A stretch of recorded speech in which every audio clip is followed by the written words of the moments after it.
Mhm. All righty, we have 5 o'clock. Welcome to CRI Community Representation Initiative meeting number 31. We're going to have a welcoming Oli by Malia. So we're going to start with that and then we'll have introductions. So take it away, Malia. Thank you. We'll just do Na'au Makua. So here we go. Na'au Makua mai ka lahiki ka la kau. Mai ka ho'okui a ka halawai. Na'au Makua ia ka hina akua ia ka hina alo. Ia ka akau I ka lani o kihai I ka lani o we I ka lani nunulu I ka lani ka holo I ka lani. Eia nā pula pula o ko o ka pū ka ki. E mālama o ko ia māko e ulu I ka lani, e ulu I ka hunua, e ulu I ka pai aina o Hawai'i. E ho mai ka ike, e ho mai ka ikaika, e ho mai ke akamai, e ho mai ka māpapapono, e ho mai ka pāpālua, e ho mai ka mana, mama ua noa. Mahalo. Oh, hello. And we're going to do introductions. So I'll let Malia start with herself. Thank you, because I'll have to turn my camera off as I'm Yes. still at work. But aloha kako, I am Malia Marquez, representing Kanaka, and it's a pleasure to be with you all and protect our beloved Vai. So mahalo. I'm Susan Corbin Chang. I'm the chair of the CRI, representing the Oahu community, and I'll pass it to Bill.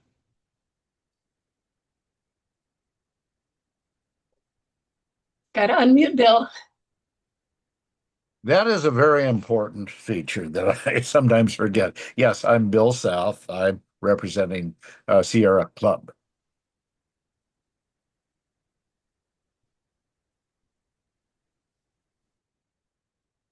My name is Tara Sutton, and I am substituting for somebody tonight, but I am representing the impacted families.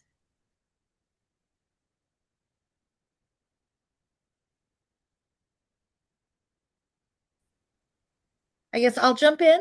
My name is Yes. Melody Aduha. I am a former CRI, but filling in right now for Robert Huber, and he represents the Environmental Caucus of the Democratic Party. So I am serving in his stead right now. Thank you. And I'm Mariko Jackson, and I'm representing Oahu as a community member. My name is Chris Anton. I'm representing affected families.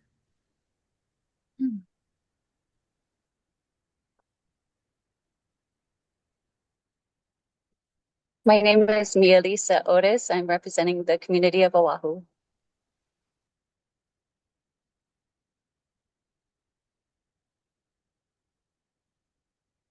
You have plants behind you. You're farming.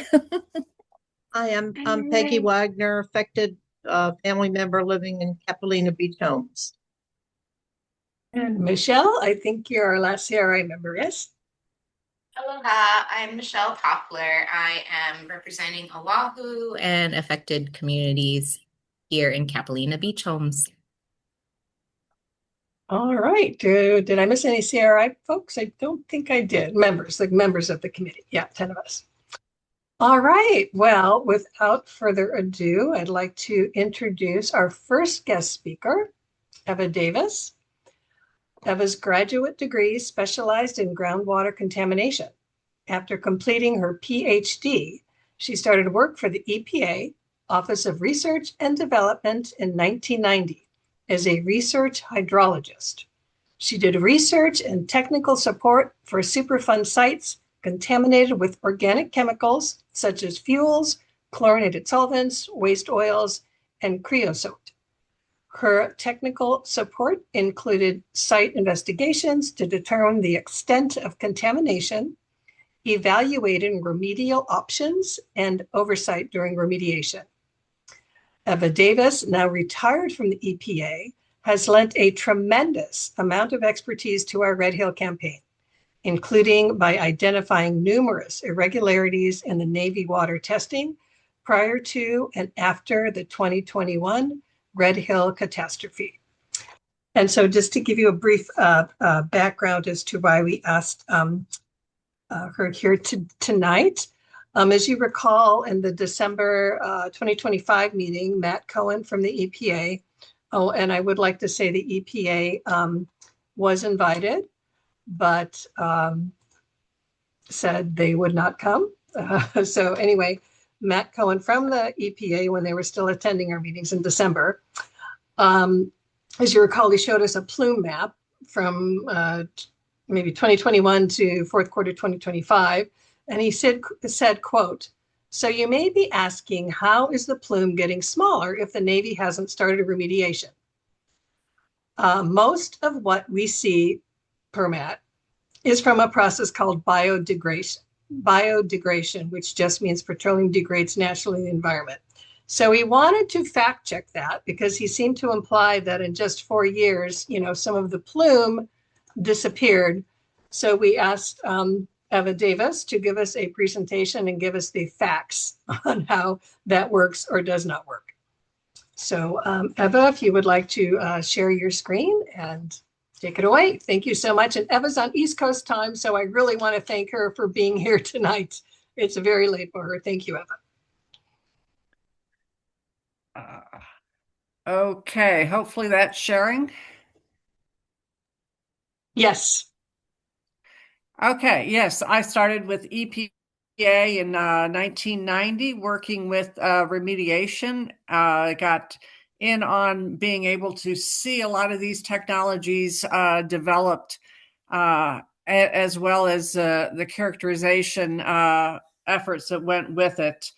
And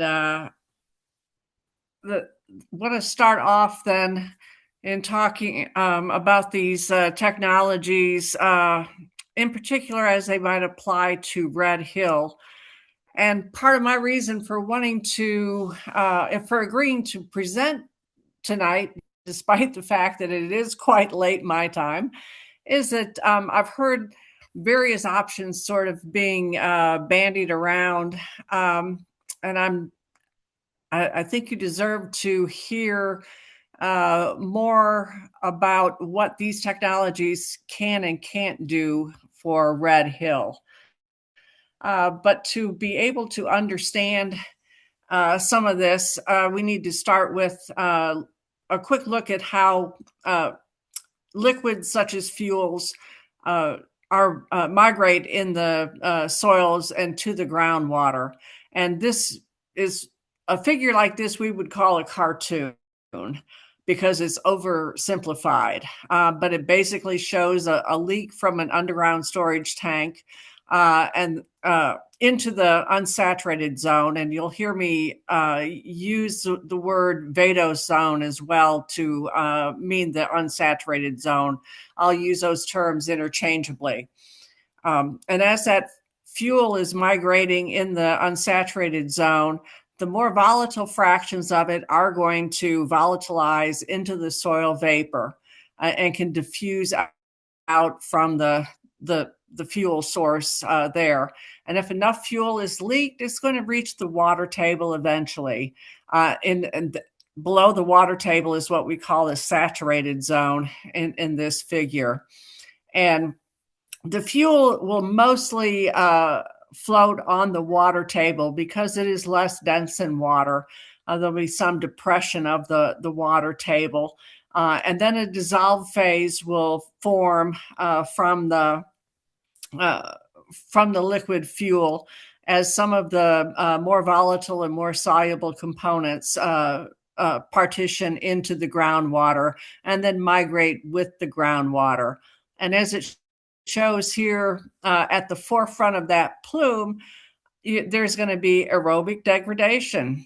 And behind that, once the oxygen is used up, you're going to have anaerobic degradation going on.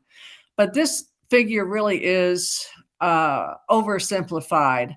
And so this figure gives a little bit better idea of just how liquids such as fuels actually do migrate in soils. And it says DNAPL here, which would mean a dense liquid. But whether the liquid is more dense than water or less dense than water, is still going to migrate in pretty much the same manner when it's above the water table. So just imagine this as being above the water table here when we're talking about fuels. And you can see, as it shows here with the NAPL in the red, it takes a very complex path as it migrates downward. Made even more so, I believe, at Red Hill, from what I've heard about the very complex geology, where you've got interbedded soils with fractured bedrock. And as when that liquid then reaches the fractured bedrock, it will enter some of the fractures as well, and some of it can diffuse into the rock matrix. This very complex and distribution of the liquid in the subsurface can make it very difficult to determine where the contamination is in the subsurface. And yet knowing where it is critical to being able to remediate it.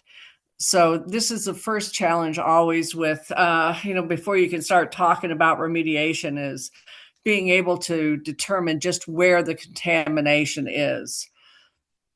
And after a liquid like the fuel travels through the soil, it's going to leave behind part of that liquid that's trapped in the soil pores.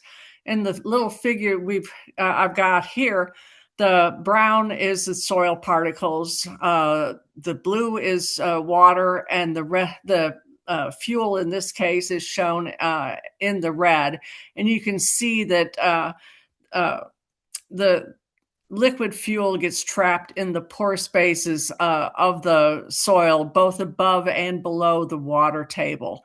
That's above the water table, as I mentioned before, some of it can vaporize and then travel in the vapor phase. That is below the water table can dissolve into the water. This residual NAPL is held very tightly. It can't easily be flushed from the soil pores by just the flowing groundwater. And it can be a substantial amount. As much as 30% of the pore space may contain the residual NAPL. And so this then is a continuing source of groundwater contamination, both from that is below the water table, dissolving directly into groundwater, and that is in the vadose zone, can contaminate the groundwater as rainwater migrates past it on its way to the water table. It will pick up constituents from the fuel. So this is part of what we're dealing with then too when it comes to trying to remediate soils and aquifers. And as I mentioned, I'm going to be using the term fuel or light or NAPL, LNAPL, sort of interchangeably.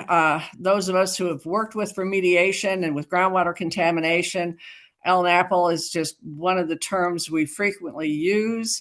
The light meaning that it is less dense than water, so this applies to most fuels, and it being less dense than water means that it essentially floats on the water table. It will depress it somewhat, so there's some of the fuel below the water table, but generally it floats. And when there's enough fuel there to fill continuous pores, then the NAPL is mobile. It can migrate, but it does not necessarily migrate into a well. Now, if there is a NAPL in the well, that means the NAPL is mobile, but it may be mobile and not migrate into wells. Now, if it migrates into a well, you may be able to recover it by pumping, but the water level isn't always where, or the pump isn't always placed where it can recover something that's floating on the water table.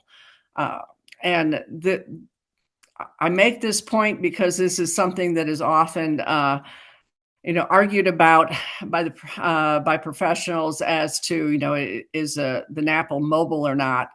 But I think the situation at Red Hill is, definitely there is enough fuel has been spilled that it is mobile NAPL on the water table there, even if it is not found in wells.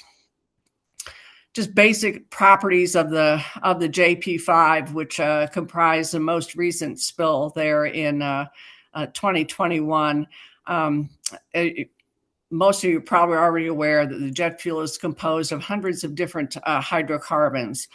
These are mostly aliphatic, meaning that they then have a lower volatility. And my understanding is that the JP5 was formulated specifically to make it less volatile than some of the other aviation fuels for the specific purpose of the jets flying at high altitudes. And that low volatility also means that it has a relatively low solubility in water, which means that a lot of the fuel is going to remain as a separate liquid floating on the water table. And then I'm finding out too, as time goes on here, about the additives that are added to the jet fuel for various reasons. And those may have very different properties than the petroleum hydrocarbons that make up the actual fuel. And they're a relatively small portion of the fuel. We're going to be concentrating really today on the petroleum hydrocarbons that are the 98% and more of what's there. And now this table is from a memo that was written by Dr. Brewer back in 2023, looking at the composition of jet fuel. And I bring this up because the biodegradation that is so commonly talked about in relation to fuels, not only for Red Hill, but in general for any kind of a fuel that's spilled. It's composed of a lot of compounds that are not readily dissolved in water. They're not excuse me, it is late my time. They're not readily soluble. As you can see here, what's circled in red is that they're about 79% of JP5 are compounds that have 8 to 16 carbon atoms in the hydrocarbon, and they have a very low effective solubility. The pure component solubility is low, but then because of it's not a pure liquid, the effective solubility is even lower. So that means that 79% of what is spilled out there is likely going to remain as a separate liquid, not dissolved in the water and not volatilized into the vapor phase for an indefinite period. And the real problem that it causes then when you start talking about biodegradation is that biodegradation occurs in the water phase, in the dissolved. They have to be dissolved in the water for it to occur. And so this is a barrier right there to, biodegradation of these types of fuels. Just another analysis of fuel. I believe that this sample was taken from the sump in Adit 3. It was the date they gave on for it was November 4th of 2021, real soon after the spill occurred. And this again shows that the vast majority of the petroleum hydrocarbons that comprise the JP5 are hydrocarbons with between 10 and 15 carbon atoms. They're not real soluble. They are not real volatile. They're going to just remain as a separate phase liquid when spilled to the subsurface. So the various remedial options that I've heard mentioned or have seen in reports or in slides, or have ranged from the pump and treat that actually was implemented by the Navy in 2022 when they started pumping from Red Hill Shaft to contain what was spilled. Soil vapor extraction, I believe I've heard it's been pilot tested, as well as air sparging. Although I haven't seen any reports on that, I really don't know what specifically was done at Red Hill, but I can give you some basic information about these technologies based on what I know about the geology and hydrogeology of Red Hill. Natural attenuation, it used to be that the Air Force always said that natural attenuation was the presumptive remedy for whatever kind of contamination there was out there. And I've seen natural attenuation mentioned in Navy slides and reports, and as well as the bioremediation. And so I want to cover each of these in particular, just a basic description of the technology and then some of the pros and cons when you talk about applying them here. Pump and treat, as I've mentioned, my understanding is it was implemented and may be ongoing at a lower extraction rate even now. Basically, just the groundwater is extracted. In this case, I understand they're extracting it from the Red Hill Shaft, and they treat it through granular activated carbon, and then the treated water is discharged. And what they're pumping out then with the groundwater is the dissolve phase. As I've mentioned, a lot of times the liquid fuel does not enter wells, and so it's not there to be extracted by the pumping. It does recover the dissolve phase, and it will help to control the migration of the dissolve phase plume, but it will not displace the residual saturation that is in the pore spaces. And over time, as they continue pumping, the contaminant mass recovery rate is going to decrease, is limited by the rate at which the NAPL dissolves into the water, or the rate at which it desorbs from the soil surface or migrates out of low permeability zones. There's just been a lot of things that experience has shown us that will limit the recovery of the dissolve phase by pump and treat. So it is to be expected with any pump and treat system that the mass recovery rate is going to decrease significantly over time, even when very significant quantities of the NAPL remain in the subsurface. So as I said, this can help to limit the migration of the dissolve phase, but it is not affected at remediating the liquid jet fuel from the subsurface. So undoubtedly, the pump and treating that they've been doing would affect those plume maps that EPA was showing previously. But if you stop the pumping and let the system sort of return to its native state, you're going to see those concentrations increase again, because the NAPL is still there, and it is a source of all of these dissolve phases to the subsurface and to the dissolve phase. And that is just well known from the experience with pump and treat systems at a lot of different sites.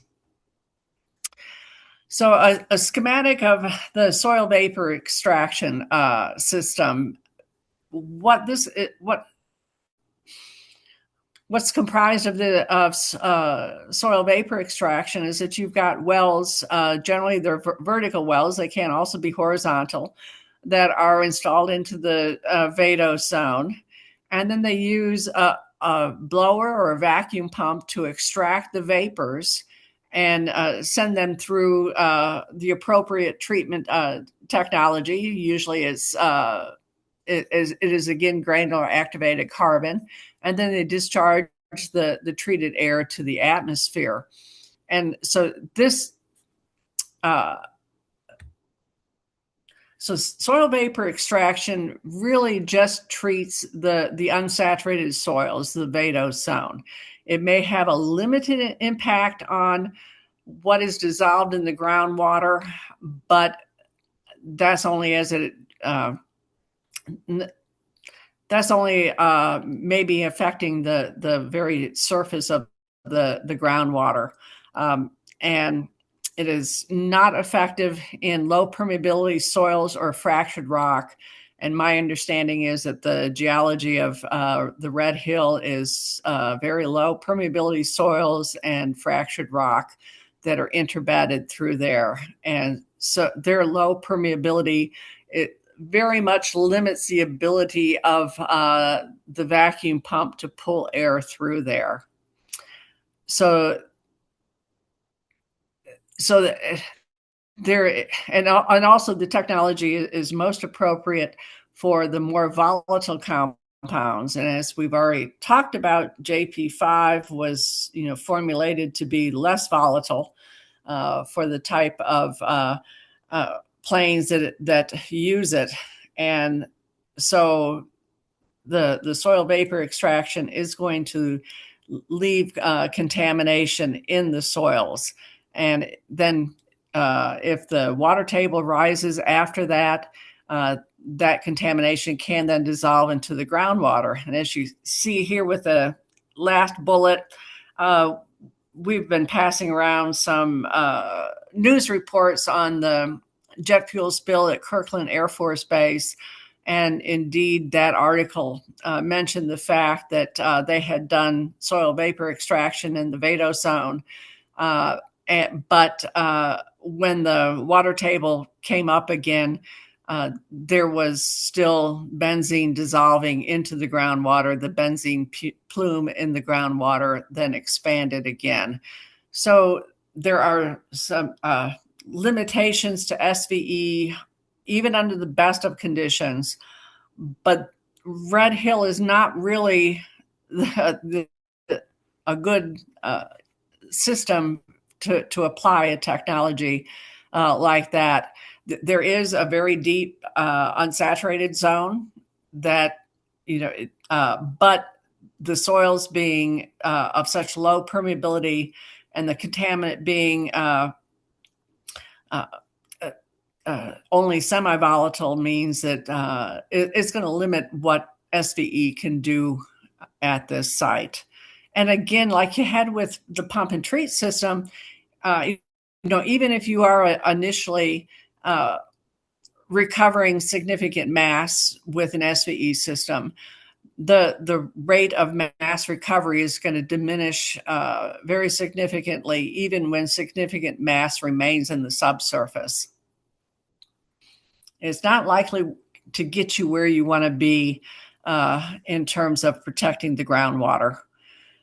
So sometimes with SVE, they include air sparging, where air is injected. And this technology then sometimes is called biosparging. Basically, in the vadose zone, again, you have the SVE wells and you're pulling out the vapors.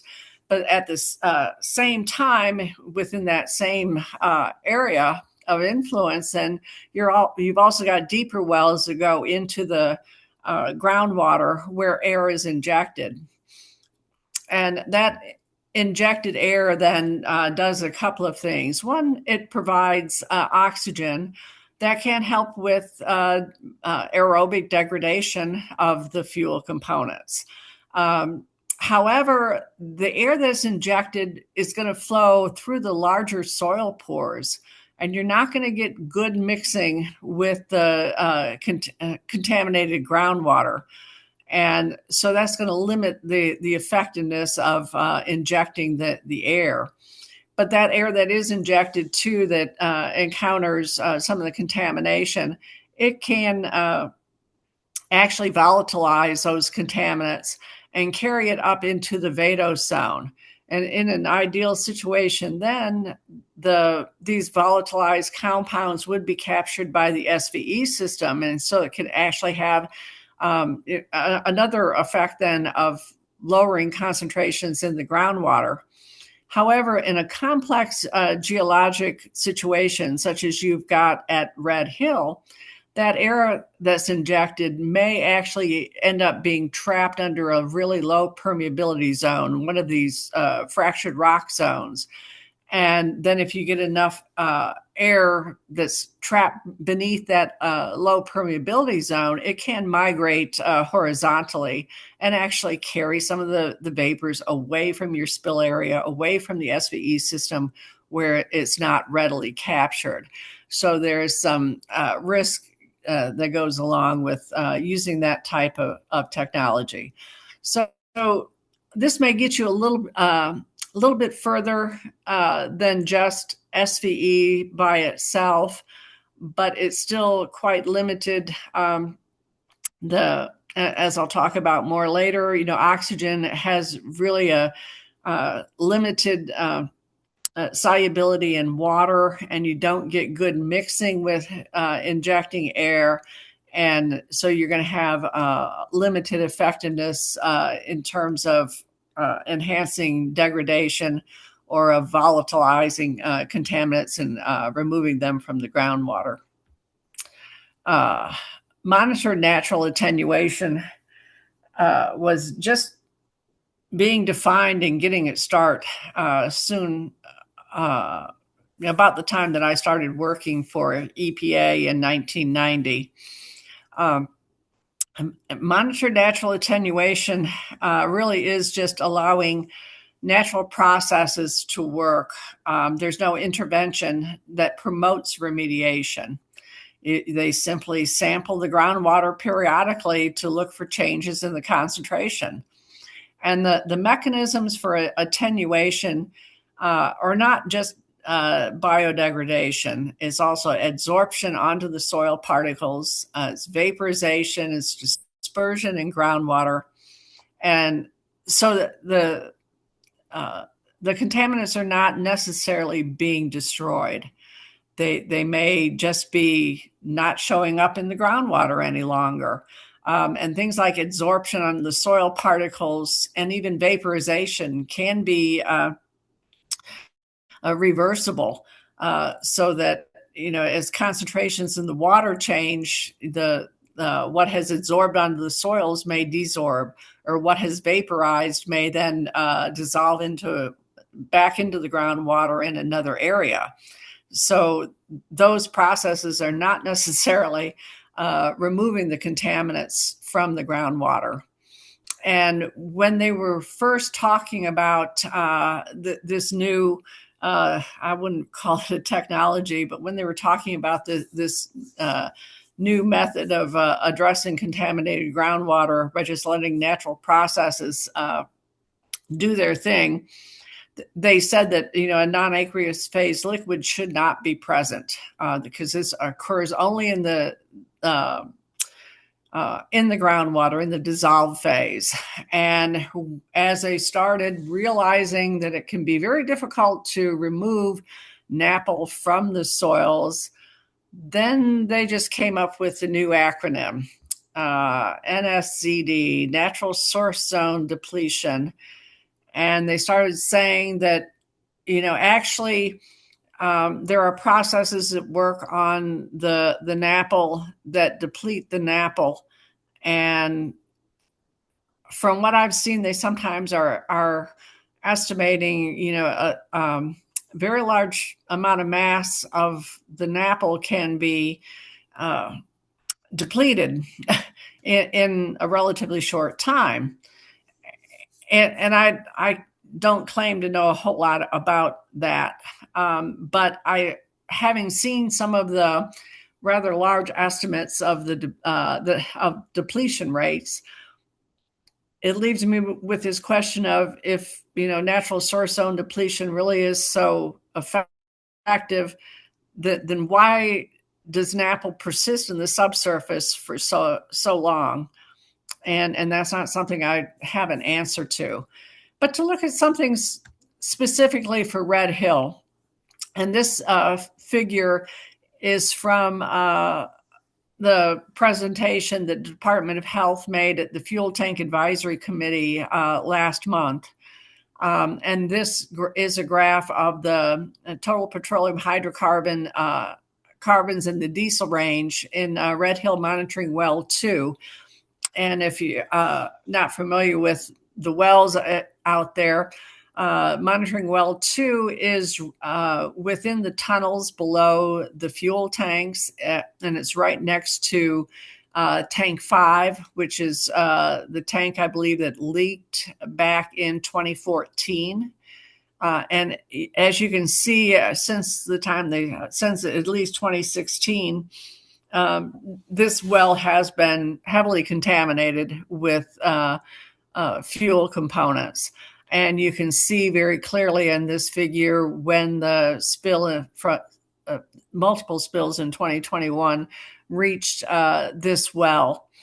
But the latter part of the figure that I've got circled in blue there, during that time, when there weren't additional spills from the fuel tanks. In fact, the fuel tanks were being emptied. But M&A, which is a natural process, it was ongoing. And they were even doing the sampling, the monitoring of the well. And pump and treat was ongoing as they extracted water from the Red Hill shaft and treated it and discharged it. So these two technologies have been affecting the concentrations in this well for 2.5 to 3 years here.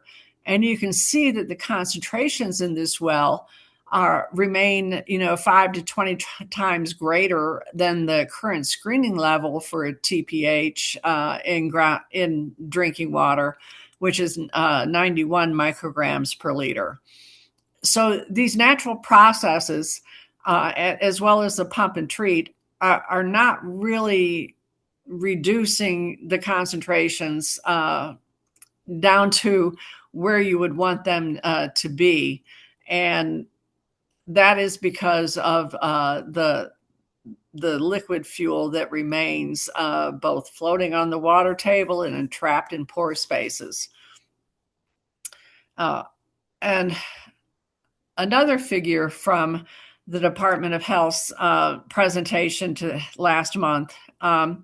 This figure, the blue and green, and it can be a little bit hard to see where the green is, but the blue and green areas are where they say that there is biodegradation going on. And I'm not with that it was kind of an interesting research project that they're working on with looking at the general chemistry data and then applying from that then what processes are ongoing in the groundwater.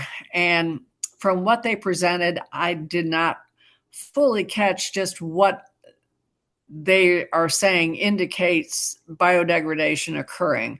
I'm not sure if they didn't say or if it was just something I missed during the presentation. But even from this end, you can see that not the whole area where there was where this fuel was spilled is undergoing biodegradation. That it is happening in some areas and is not happening in other areas where there is fuel. And this is something that is common where these types of contaminants have been spilled. In some areas, the conditions are right that the naturally occurring microbes can degrade the fuel, but in a lot of other places, and the conditions are not right, and biodegradation is not occurring. And I wanted to point out, and I'm going to talk more later about what was in this Water Alliance report. But one thing I wanted to point out at this point is that report mentioned a memo by a Dr. Pichat.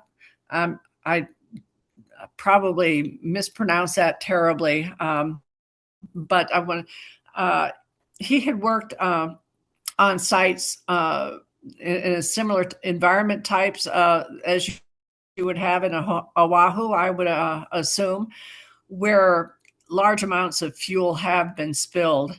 And though at those 3 sites where he has worked, that he's familiar with, he said the free product, the fuel, the liquid fuel in the subsurface has remained for 50 to 100 years. And now the fuels he's talking at those sites that was spilled may be likely were different than the JP5 that was spilled at Red Hill. Some of that, some of this may be, bunker C, which was a much, which would be much more difficult to biodegrade even than JP5. But still, the idea is the same, that when you've got a large spill like that, it remains in the subsurface for a long time. So moving on now to the bioremediation, which is a little different than the natural attenuation, because in the case of bioremediation, then they actively try to promote microbial degradation by the most common thing that is to inject an electron acceptor. For aerobic degradation, you would want to provide oxygen, or if you to promote anaerobic degradation, you would inject sulfate commonly. These are the ones anyway that I'm most familiar with. And they may also inject a surfactant to increase the dissolution of the liquid. That will help promote degradation, because, as I said, degradation occurs in the liquid phase. In some cases, you may need to inject microbes or other nutrients also to ensure that that there's the proper microbes are present and they have the nutrients that they need to grow. And really, bioremediation is considered pretty much the presumptive remedy for any kind of a petroleum spill by the oil and gas industry. And that's kind of their knee-jerk reaction, I would say. If you say there's a fuel spill, they assume bioremediation or natural attenuation is what's going to be done for remediation. But you remember, too, that biodegradation occurs in the groundwater, not in the vadose zone. And whereas you can add, sometimes add the electron acceptor as surfactant microbes into groundwater, it's harder to supply that in the vadose zone. But the fuel always has to travel through the vadose zone before it gets to the groundwater. So there's limitations built in there. And when it comes to the choice of an electron acceptor, as I've already mentioned, trying to provide oxygen by injecting air, in the biosparging technology, oxygen has a low solubility in water, and it doesn't because the injected air is going to channel going through the larger pores in the soil. It does not make for good mixing of the air then with the fuel. And as we say, for bioremediation, it's a contact sport. You have to get the electron acceptor to where the contaminants are and where the bugs are, and all the nutrients that they need. They all have to come together to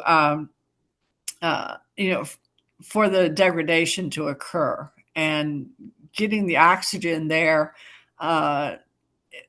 has got all kinds of trying to get the oxygen there has got all kinds of limitations. And really the same thing applies to the sulfate, but you can get more sulfate into the groundwater, perhaps, to do a better job than of promoting with sulfate anaerobic degradation. But still, you're going to have to dissolve the sulfate into large quantities of water that is then injected through wells. And when you start injecting that liquid, it's going to displace the groundwater and the liquid jet fuel that's there. And the displacement means that you're not really getting good mixing. You've got, you've got your sulfate in one area and you've got your contaminated groundwater in a different area. So it can be very difficult to create the proper conditions to get the sulfate reducing bacteria to not only survive, but to thrive and do the carry on with the degradation process. And also the anaerobic processes, the anaerobic degradation of fuels will produce a smelly, slimy bacteria and a hazardous gas and hydrogen sulfide. This was something we saw at another jet fuel at a former Air Force base in Phoenix that I worked on. Slimy bacteria blocking the injection wells and being able to detect hydrogen sulfide gas in some of the wells as they sampled them. And one former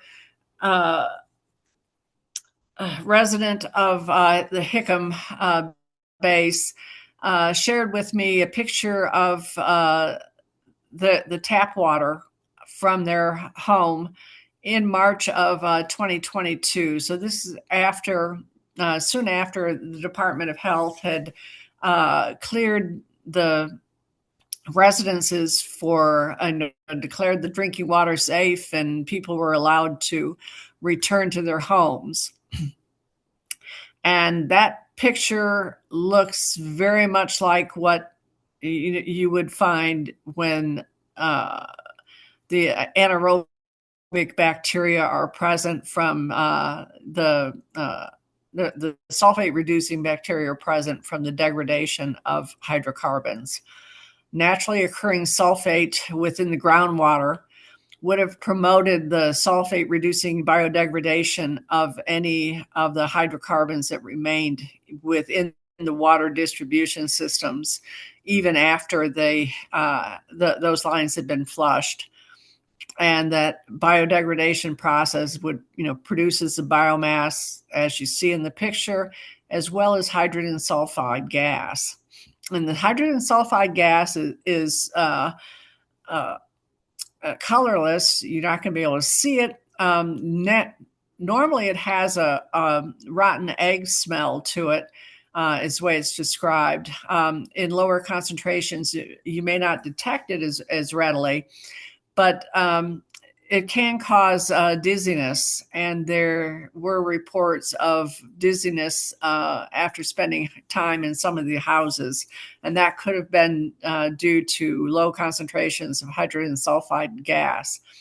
I was also told that the Navy had to replace the aerators in a lot of the houses after the spill during the same time frame then, because the aerators were pretty much destroyed.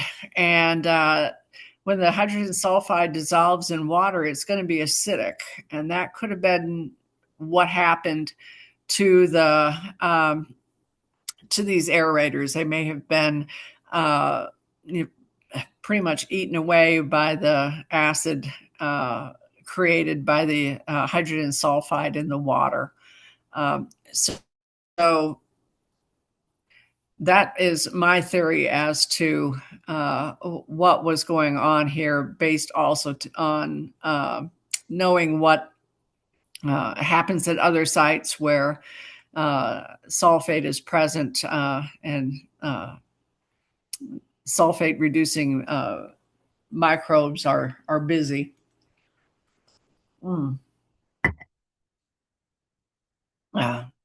Excuse me.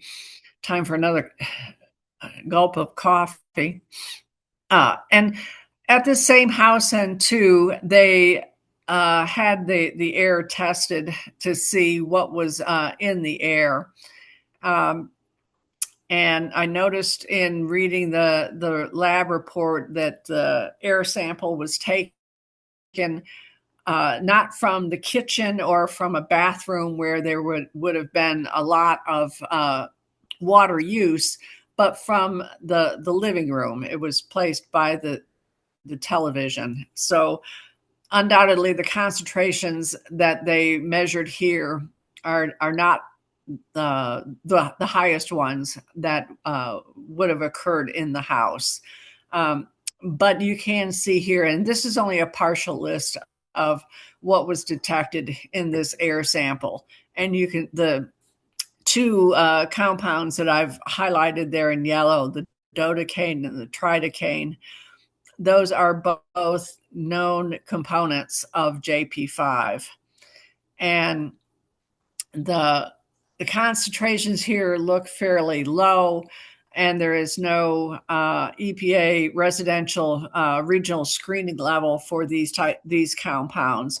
But generally, the regional screening level, which is meant for residences where you can have people present, all day long, those numbers are generally much, much smaller than the OSHA exposure numbers that are given in the column at the far right. And so I don't know if these levels would have been considered harmful in the air, but definitely those are components of JP5, showing that some of the jet fuel fumes remained in the house. And this, I believe, was done in June of 2022.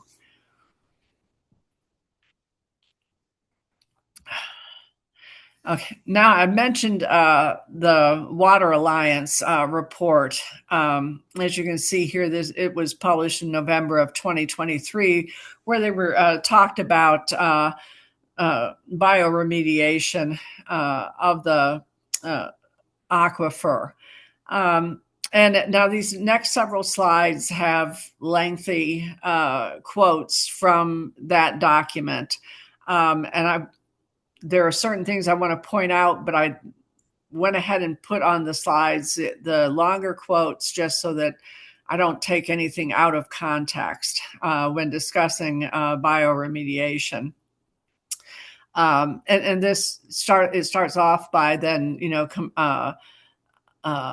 comparing bioremediation with the monitored natural attenuation, and yes, the objectives with a bioremediation is that you try to increase the rate at which the biodegradation is occurring by making sure that the proper microbes are present and increasing the access of the microbes to the fuel, which is to enhance dissolution with a surfactant, or and to make sure that the required nutrients are present. But then the discussion goes on that each of these actions can have side effects that, under some sets of conditions, would increase the risk to the drinking water supply. And therefore, that you have to be proactive to control these things that are added to the system, and especially in relation to the processes then that are put in motion by adding these things to the water supply.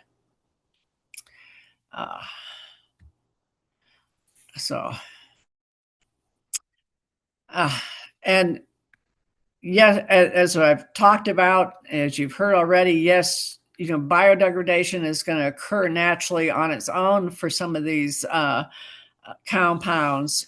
But I want to point out again that some of the intermediates that are produced by these degradation processes may be even more toxic than the original compounds making up the fuel.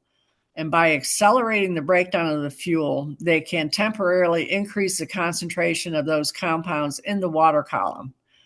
So what they're saying is that, these processes that they're trying to accelerate, the degradation of the fuel, that's going to make the situation worse before it makes it better.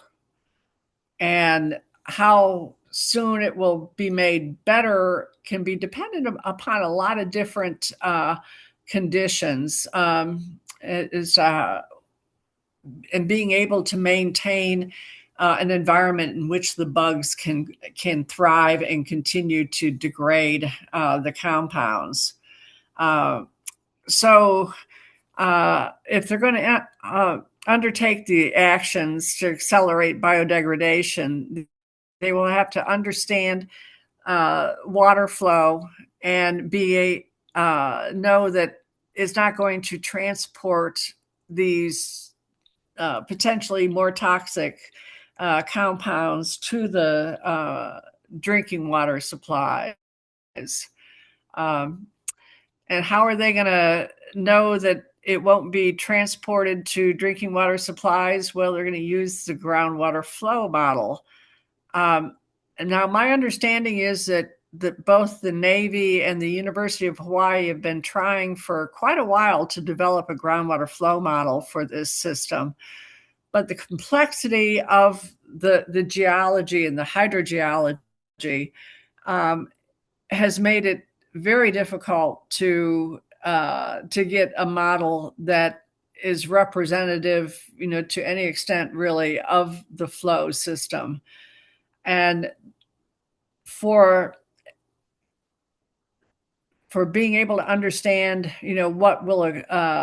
what is likely to occur during a bioremediation process, they not only need to know the groundwater flow rates and direction that would come from the groundwater flow model, but then they've got to put on top of that a fate and transport model so they can track where what's dissolved in the groundwater is going and how fast it's traveling. And then because they're trying to promote the degradation processes, then they also have to know how fast the biodegradation occurs. And so that's another model that is put on top of the fate and transport model. And each of these models has their uncertainties in them. They're limited, both in being able to describe the subsurface because it is so complex, and because the transport is so complex, and different compounds are going to be transported at different rates. And they're going to degrade at different rates, that you're stacking on top of the uncertainty that you have in the groundwater flow model. You're stacking on top of that the uncertainty of the fate and transport model, and on top of that the uncertainty of the biodegradation model, and there puts a whole lot of uncertainty into this that is you're trying to use to help you understand that you're not contaminating groundwater down gradient from where you're biodegrading this fuel. So there is risk involved in these processes. And the Alliance document goes on, contains actually a proposal for bioremediation, and that really starts with research, and there's 3 phases to it. The first phase being information gathering, that is to get the information before they can go to the field and test it in the field. And that field testing then is needed before they could go on to phase 3 with full implementation of remediation.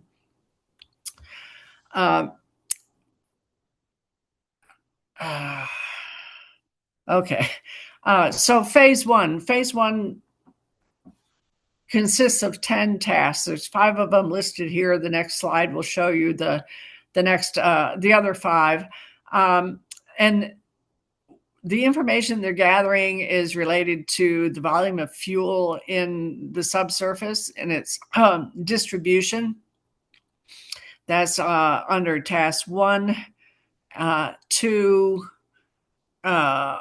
4, and 5, I believe. Yeah. And then they also have to know what degradation products are being formed. And because jet fuel is comprised of so many different petroleum hydrocarbons, there's also a whole lot of degradation products that are going to be formed when they start degrading. And then the rest of the tasks, include the development of the fate and transport model, more characterization of the degradation processes, which are going to be very complex, just based on the fact that there are so many different fuel components, and as those molecules are broken down, there can be a lot of different types of molecules formed. Characterizing the bugs themselves that are present. And then you notice too that they describe, in task 9, where they're looking at laboratory bench scale tests of bioremediation. They're looking at the feasibility of it. That there's no guarantee that bioremediation can be effective at this site. Excuse me. Eva, we kind of want to be respectful of time. We wanted to have enough time for Q&A. So I don't know how much more you have to go through. Okay, I will. I'm sorry about that. I can talk forever. I will try to. I will try to move it along a little faster. Okay. So then in phase 2, we have includes trying to test the process in the field, and and I would see this taking probably a couple of years of time, just as the phase 1 would take a couple of years of time at a minimum. For one thing, this being done at a university that, having to recruit grad students and get the work done. And then, finally, the third task of phase 2 is to try it in the field. And with that field trial, then they would finally assess whether or not it is feasible to enhance bioremediation at this site. And so you're talking significant time and effort goes into even determining if bioremediation is effective, could be effective at this site. And in the interest of time, I won't go through all of these. I think I've covered much of this, but with the complex geology and hydrogeology at this site, there are limitations on being able to model it. Either numerical models or modeling it in the lab is going to be extremely difficult and time consuming. It's going to be difficult to get the mixing that is required in the subsurface to get this to work. Because for one thing, because it's such a dynamic flow system in the aquifer, identifying the intermediate products of the biodegradation is going to be a real challenge. It might require some analytical methods development, and you're talking years of work and effort put in just to determine if it is feasible. But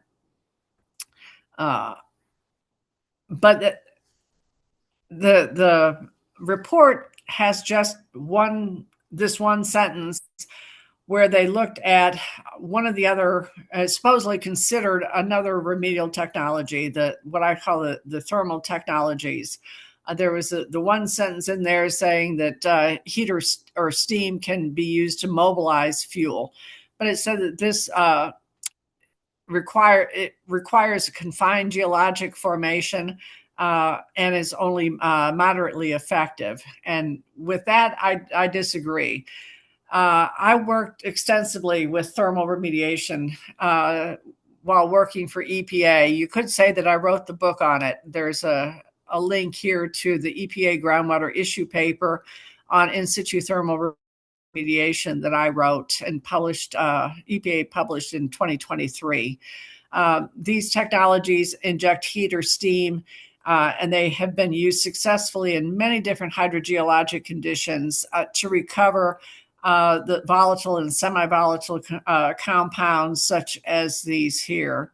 And very significant percentages of the fuel can generally be recovered as long as you've identified, determined where the NAPL is, and you can heat it aggressively and then employ a robust extraction system.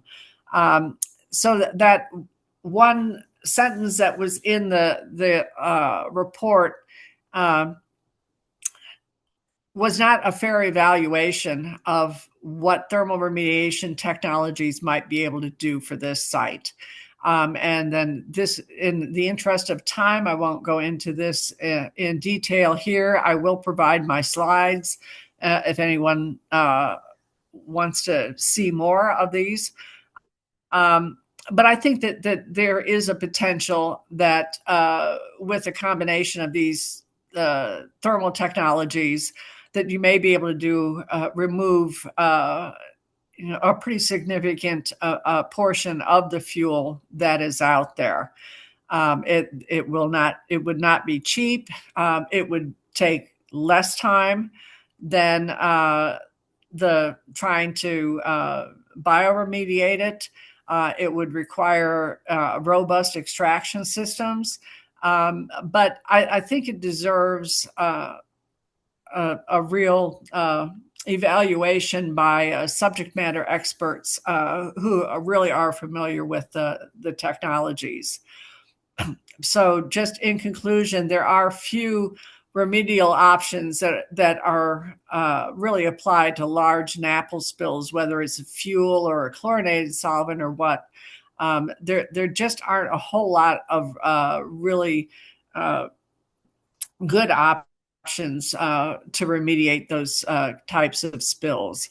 But in the words of a microbiologist that they worked with as a subject matter expert for the Water Alliance report, extensive research would be required to determine if bioremediation is feasible at the site. But neither natural attenuation or bioremediation would actually restore the aquifer. If you think again of the slimy bacteria and the hydrogen sulfide, thermal technologies perhaps have a potential to do more for the site, and I would just recommend that they be evaluated further by the appropriate subject matter experts. And with that, I will thankfully quiet down and if there's time, take questions. Yeah, great. And we may want to ask you back just to talk about the thermal remediation technology. We'll talk about that later. Let's go to questions. If you could, thank you so very much. It was so informative. I took a lot of notes. If you could stop sharing your screen so then I can see the people and raise their hands. Okay, the first one I saw was Bill. Yes. Hi. Yeah, I had a few questions. The anaerobic sulfur fixing bacteria versus the aerobic, I would imagine aerobic bacteria primarily. Bacteria are doing the reduction, or I mean the elimination of the fuels. What or is actually more effective, the anaerobic or the aerobic bacteria? My understanding is that aerobic can do more for degrading the fuel hydrocarbons. My understanding is that in the lab, if you've got soils that are contaminated with fuels, if you've got a small diameter column, you inject the air, you can get good degradation of them. The problem in the field is trying to get enough air and get that contact between the fuel and the microbes, the bugs, and the oxygen in order to get that degradation to occur. Okay, thanks. Two other really short. Bill? Oh, okay, Yes. if they're really short, I really want to get everybody ask one question, and then can I circle back to you? Okay, yes, sure, for Okay, sure. go ahead, Chris. Thanks. Go ahead, Chris. You have a question? You're muted.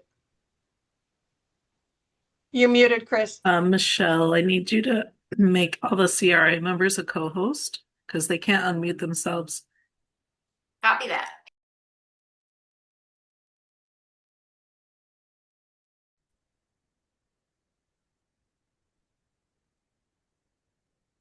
And welcome, George. We're running a little bit late, so we're in the Q&A section, but we will get to your presentation. Thank you for joining us.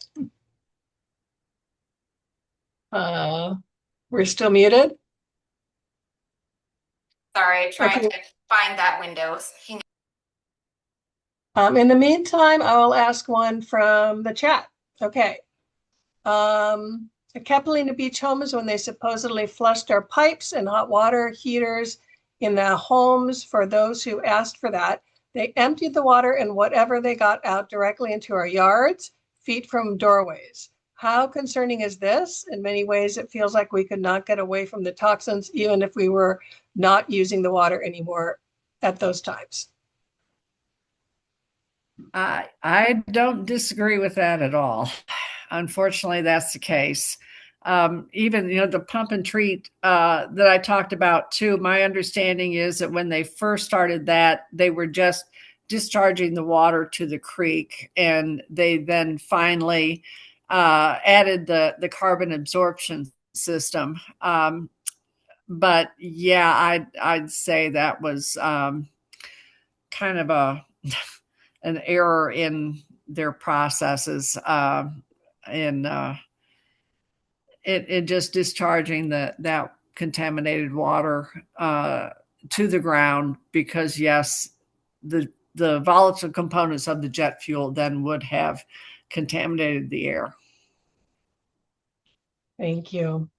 Yeah, that is unfortunate. I totally agree. That was kind of what we thought, but thank you. It's good to hear from an expert like you, Eva.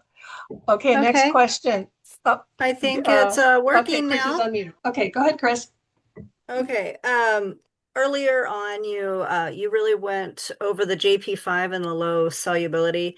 Did you look at JP8 or diesel? And are those, better options as far as what they've been using to treat?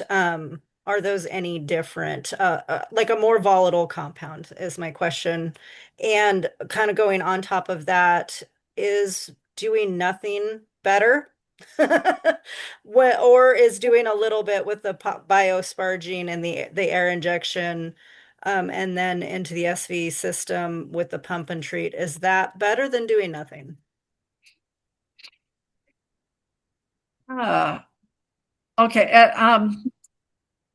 I need to look up JP8. I was reading the conceptual site model for the site and saw that the 2014 spill was JP8. I have not yet looked up information on that. I will get back to you. And to then directly compare that with JP5 and diesel. Like I say, that's still on my to-do list. And your question is it better to do a little with the SVE and the air sparging? Perhaps. I would never say that any remediation, whatever it can do for you, is bad. You do need to recognize the limitations. And I know there are some who really would like to have a restoration of the aquifer. And, that you have to recognize the genie is out of the bottle. You're not going to be able to collect all of that easily. To say, to say that to put in SVE and air sparging, is it cost effective? That there, I don't have an easy answer for that. I guess I But was going off of that you said it helped a little, I yeah, think in that case. And I wondered if that was better than doing nothing. it can be, yeah. And I should say too that okay, the site now is under the Resource Conservation and Recovery Act, and they have a process for looking at and considering remedial options. And that is something that should be part of that process, and that they compare doing nothing with SVE or SVE and air sparging, or thermal methods or bioremediation. All of those then should be compared, both on a cost basis and an effectiveness basis, and other things, and like short-term or long-term risk involved with them, as well as community and state acceptance of it. And so that should be part of the process. And I wish I could tell you that is coming up soon, but it is a long process, and maybe a while before you see that. Great, thank you. Okay, then I'm going to go on to Melody. Again, just one question per person, and we'll see if we have time to go back and ask another one. Okay, thank you. Thank you very much. Okay, I'm looking at the FTAC graph that DOH presented in April 2026. And it was testing TPHD, and this was at the Red Hill monitoring well number 2. I don't know where it's located, but is it close to the Navy's Halava, IAEA Halava shaft? And if so, I find it quite disturbing that on October 2025, as noted in the graph with your notes, I believe, says that the TPH diesel concentration remained 5 to 20 times greater than the current screening level of 91. It's going up to 2,000. So that was October 2025. April, last month, I don't see any red dots. And I'm just wondering, is that kind of coinciding with the Department of Health allowing the Navy to open its IAEA Halava shaft without an EA or EIS?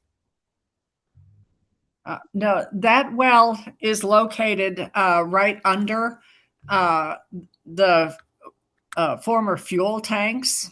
It is right by fuel tank 5, that where the spill was in 2014. And so that well is the one that is has been most contaminated. And I'm not sure of the distance from the other shaft, but that water, the closest of the production wells to that well is the Red Hill shaft, which of course is not being used for water supply now. And so that is not your water supply at this point. I don't think it should be in the future either. No. Well, the Navy, so no, that is not what is in your water now. okay, the Navy, they do plan to open their Red Hill shaft, albeit the Board of Water Supply has not, to my understanding, um, alluded to anything like that. But we do know that the Navy plans to reactivate the IAEA Halava as well as their Red Hill shaft. So it's just a little concerning to see that with this monitoring well number 2, it is so high above the 91 in this last test up to 2,000. That's all. I just wanted to make that comment. Thank you. Yeah. Thank you. And okay. Oh, go ahead. They are talking about reactivating those shafts, and they were talking about putting carbon treatment on the water. Then there are limitations to what that can do. The pilot test they did in 2025, I would not consider fully successful. And I think that would take an extensive amount of carbon to be able to treat the water to make it safe for drinking. And so I have my reservations about that. Wow. But I'm not the decision maker.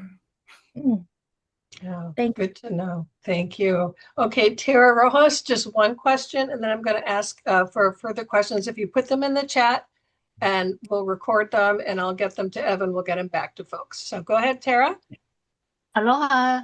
Mahalo nui for your presentation. My quick question would be, there are so many other questions I want to ask. I have to keep it to this. Is it possible for you to make maybe like a 10 or so minute presentation, and I would be willing to go to all the neighborhood boards and present what you create, because this information really needs to get out, incorporating even the questions that the CRI board members just asked you and what you just said about not even really opening, reactivating the well. But, a summary, would you be able to do that? Yeah, I'll tell you what, if you give me more information as to what you're looking for, put it into the chat, or let Susan know and get it back to me. I'll see what I can do. I'm trying to help get information out. That would be great. That would be great. Thank you. And I'll work with Tara and Eva, and yeah, we'll get that. Okay, mahalo Great nui. idea. Thank you. Okay, well, thank you, Eva, so very much. If you want to stick around, great. If not, we understand because it is so late there.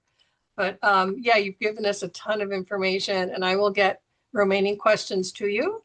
Okay. Yeah, and we'll be in touch. Okay, thank you. I will sign off. Okay, thank you. Good night. All right, thank you. Clap for round of applause. Okay.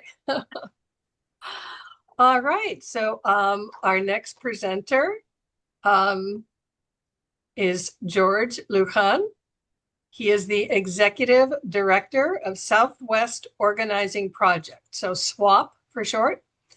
Having first joined the staff in 2008 as a lifelong member of SWOP. Before joining the staff, George worked on community garden and youth development projects and contributed artwork for Voices Unidas, I'm trying very hard to pronounce that correctly, magazine. George was introduced to the social justice practices and values of SWOP at an early age by his father, Joaquin Lujan, a longtime organizer and one of the founders of Public Feed the Hood, among other SWOP campaigns. George studied media and fine arts at the Universidad de Nuevo Mexico and joined SWOP as a communications organizer to build media platforms and advance campaign strategies. George has been a regular presence in all SWOP's work areas during his time here, including air quality monitoring, community mural development, environmental cleanup campaigns, youth decarceration, water quality and access, civic engagement campaigns, and more. George has learned a great deal from SWOP members, leaders, and organizers over the years, and is dedicated to keeping SWOP at the forefront of the movement for justice in New Mexico.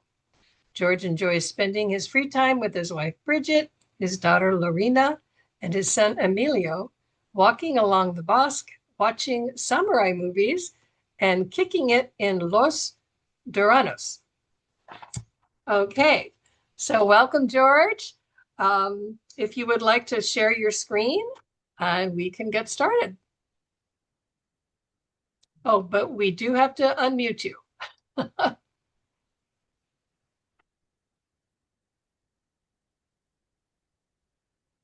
Michelle, can you unmute George? Okay, working on it. Okay.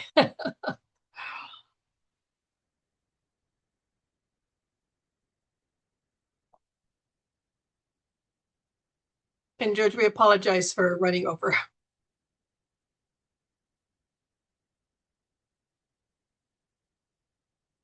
Is it 9:30 where you are? Yeah. 3 hours ahead.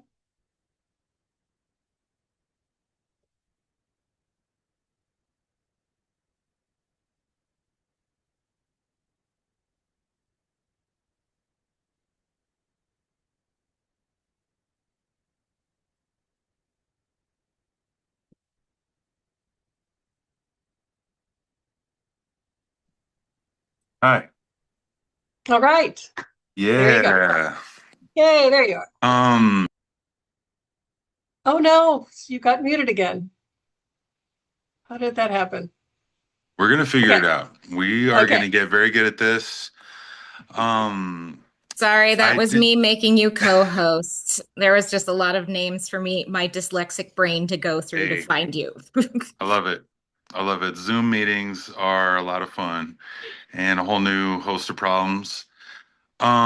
I'll say right away that I emailed ahead my little presentation, so hopefully one of you can maybe open it because I'm not able to do the share. Okay, let's see. But it's a pretty simple presentation, so it's also fine.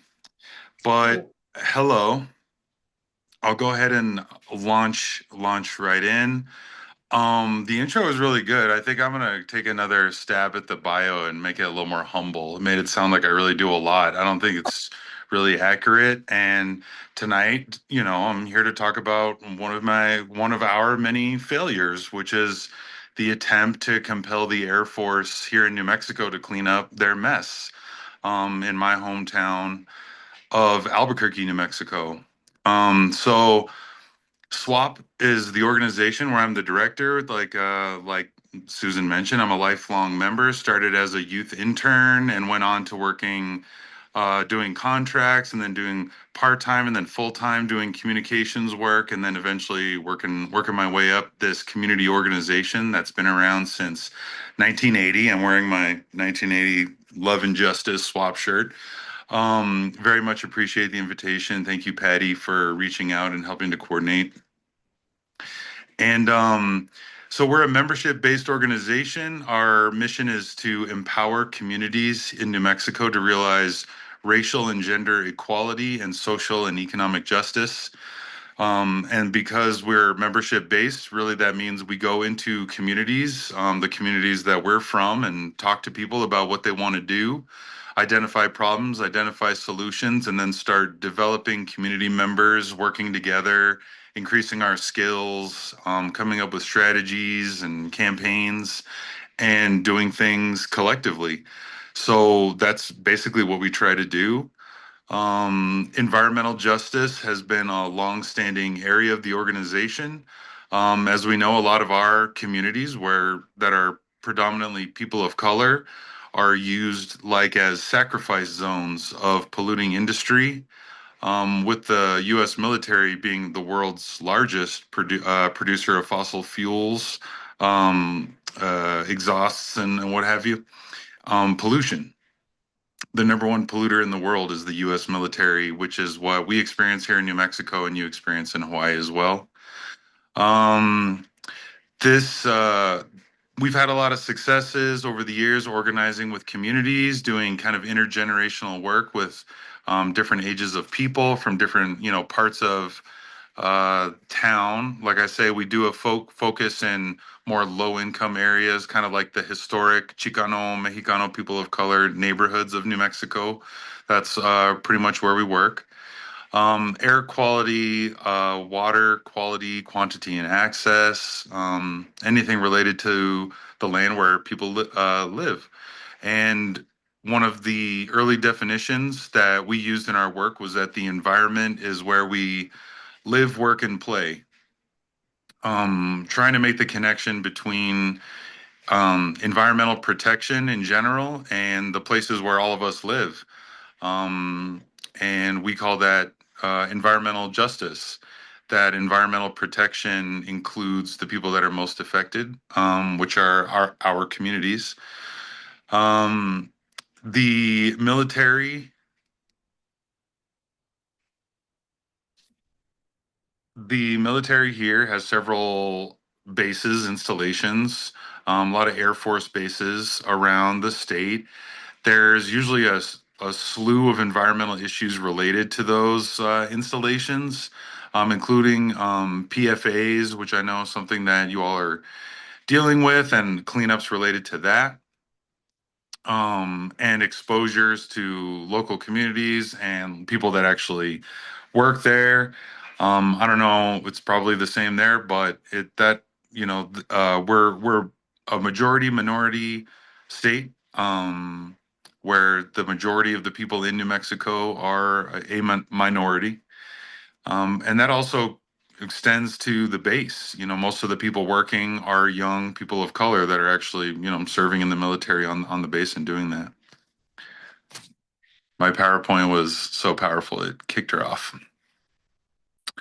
Um, and so this fuel spill, the one that, it's sort of it's been an area of work that SWAP has worked on really pretty much since the beginning. So that's over 40 years of work just trying to address um, the fuel contamination of this Air Force base, which is located in the Southeast Heights area of Albuquerque, and it's more a kind of like low income area. It's near the area of Albuquerque that's historically known as the war zone. So you can imagine, all that. Um, but it's also kind of in an area that's in between a more wealthy, affluent part of town and a poorer part of town. It's kind of like right there, like along the edge of all that. So this facility, Air Force Base, started leaking fuel in the 50s. Some point in the 50s, the leak allegedly wasn't discovered until 1999, and at that point, they estimate that it was as much as 24 million gallons of jet fuel that was leaked into threatened the water aquifer of Albuquerque. Um, the ethyl dibromide, I believe, is the chemical that is most dangerous part of this jet fuel. It's really old school jet fuel from the 50s and 60s that isn't used anymore. That's extremely dangerous, very toxic and poisonous to people. And the Air Force announced that they had discovered it in 1999. Although, like I said, communities were organizing at least as early as the 80s, the 1980s in Albuquerque, because there were so many adverse health effects for families and people living in the area, especially directly next to the base in neighborhoods that down in the future would come to be known as being over the fuel plume itself once it was discovered and started being monitored. So people were ringing the alarm much sooner than 1999. And that was when, as far as we know, the Air Force announced that they had found this leak. So there's been a lot of work organizing around it, notifying the public, doing general public education, and trying to find different strategies to compel the Air Force to act. And I think that the Air Force, where we are, and the Navy, where you all are, is very similar. Oh, I see my slides now. We're getting good at this. By like the fifth time I give this presentation, we'll have it now. All I didn't mention, as you can see, approximately 4,200 feet in length and 1,000 feet wide. You can go ahead to the next one. You can kind of see that's the known extent of the plume. There are monitoring wells that have been, used by the Air Force. The current feeling is that the edges of the plume have been identified and are contained, and that cleanup continues. But there's not a lot of information from the Air Force in general. They give like a monthly update that's kind of like stock boilerplate style, where you get the same language in every report with like a couple minor changes. That might sound familiar to some of you following what's happening in your community. Um, and the the part that is unfortunate is that it's not a very active campaign right now. So just to give credit to all of the work that you all are doing, you have a very active community base of people that are working on this like week in, week out. And that's really great. It's really important that there is a community base. That's how change happens. Public pressure does work um, using the media, using elected officials, using public forums, educating people, coming up with creative ways of holding elected officials accountable, of being public with your work. All of it really does work, but you need a really strong base of community, which it really seems like you all have. So just, respect to you all. I really do respect the work that you're doing to protect your home there. I'm trying to keep it positive, but I really get angry thinking about the effect it has on families and on young people, so that the military can subjugate poor people all over the world, especially across the global south. So anyway, yeah, it's very similar, like the things that we're dealing with. And I think the problem that we've had in Albuquerque is that we're still trying to build that base of people. We have like a strong, group of people that have followed it for a long time, but it's not enough. And like I said, organizations can shift. A lot of nonprofits or other groups are dependent on funding, and something that's popular one year could change. So, in that way, you have to think about we have to be careful about, putting all our eggs in the basket of like a Sierra Club or another organization like that. They still have to answer to, they are a local chapter of a national organization. They're dependent on fundraising. That's money that's not coming really out of your hometown or your home state. Um, and they do great work. I've really appreciated hearing about the partnership you have. It sounds like you have a much stronger relationship with Sierra Club than in some other states that serve large populations of people of color.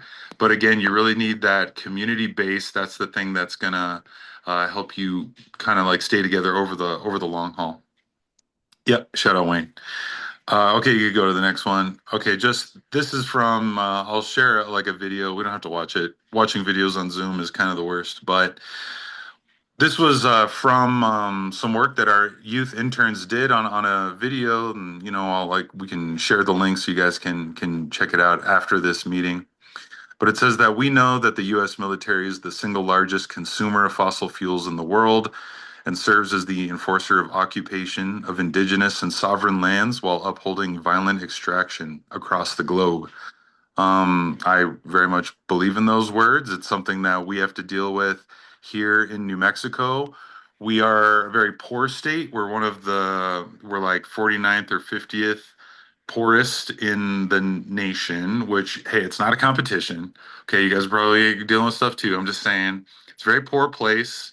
And by far the largest industry here, industries in general are extractive. Oil and gas is enormous. The Permian Basin in southern New Mexico is by far the vast bulk of the tax base that pays for healthcare, education, infrastructure, all of the things that we have here. And then after that, tourism is another like top three industry here, which maybe some of you will feel me on this, but tourism is also an extractive industry that takes a lot from our homes.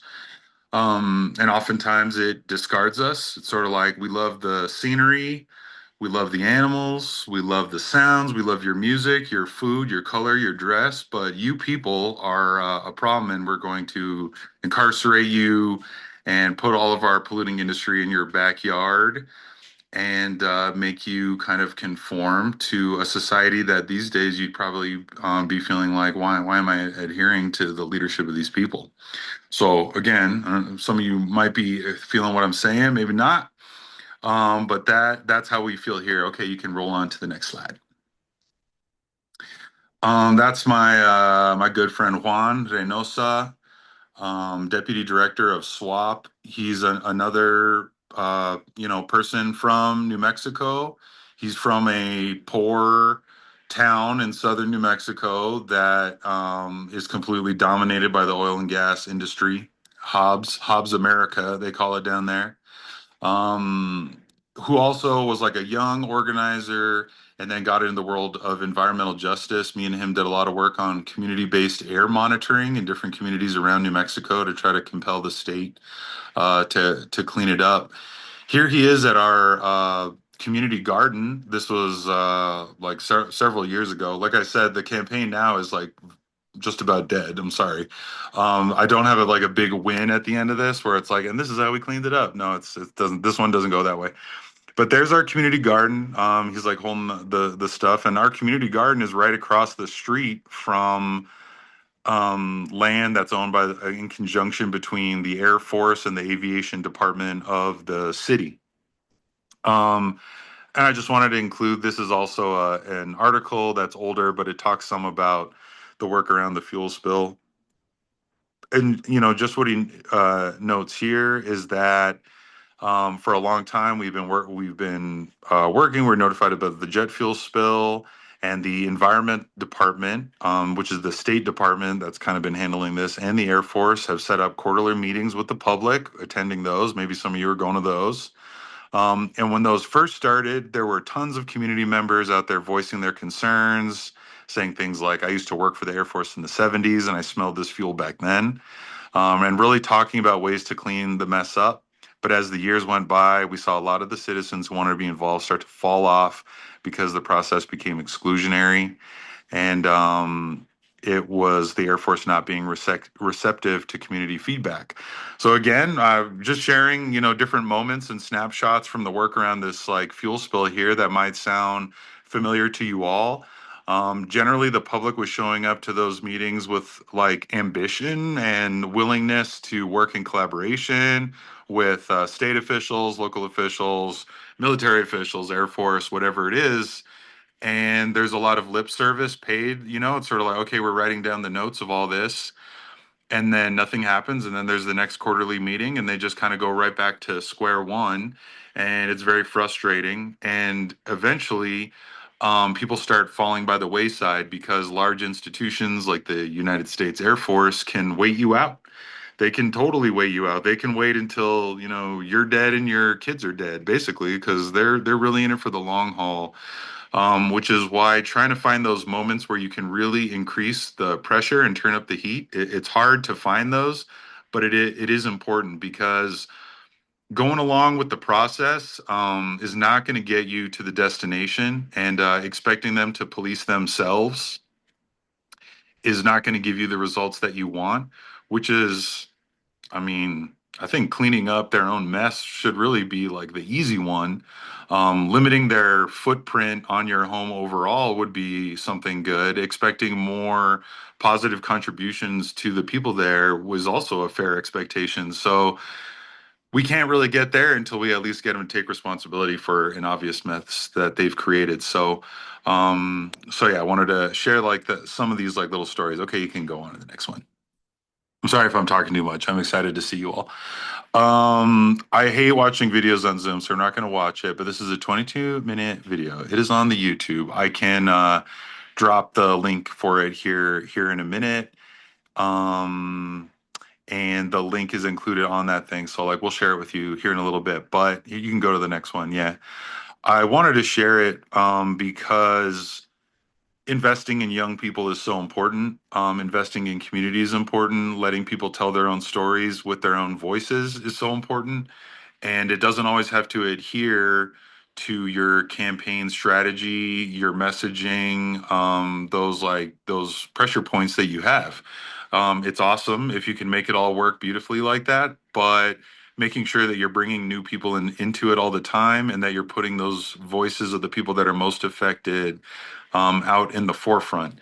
Trying to find people to recruit into the work is very difficult. I think that you could probably divide your community participation into these like general categories. Sometimes there's like super activists who are involved in a bunch of different issues, including yours, and we love them. A lot of times there's maybe more of an elder generation, perhaps retired, maybe a little more time on their hand. They can show up to the meetings. They come with like printouts. They got binders full of notes. Love them as well. We have college students who are super active. They love to tear it up. We love that as well. And then a lot of us who are either paid in one of these organizations or compensated in some way, or it's in some way it's a part of our career or the work that we're doing in general. So we just have to look at those groups and think, how do we involve more people? How do we get working class families out here? How do we get somebody that, worked all day to support their family to come to this meeting in the evening? Those are important people to think about. And that includes young folks, people that are still in school, who are still figuring out their place in the world and allowing them to grow into the organizing space that you all have created. So it's always something that I'm really going to push for. All right, there was like some text on this one. Maybe if you go forward, does it like bloop pop up? No, it does not pop up. Bloop. All right, that's fine. I'm not so good at PowerPoint. You guys really didn't get the right guy. I'm not a technical expert either. So when you ask me about the monitoring wells later, I'm not going to know, honestly. I'm not going to know the content, what's in the water. I don't know, guys. Juan usually tells me that stuff. I have people for that.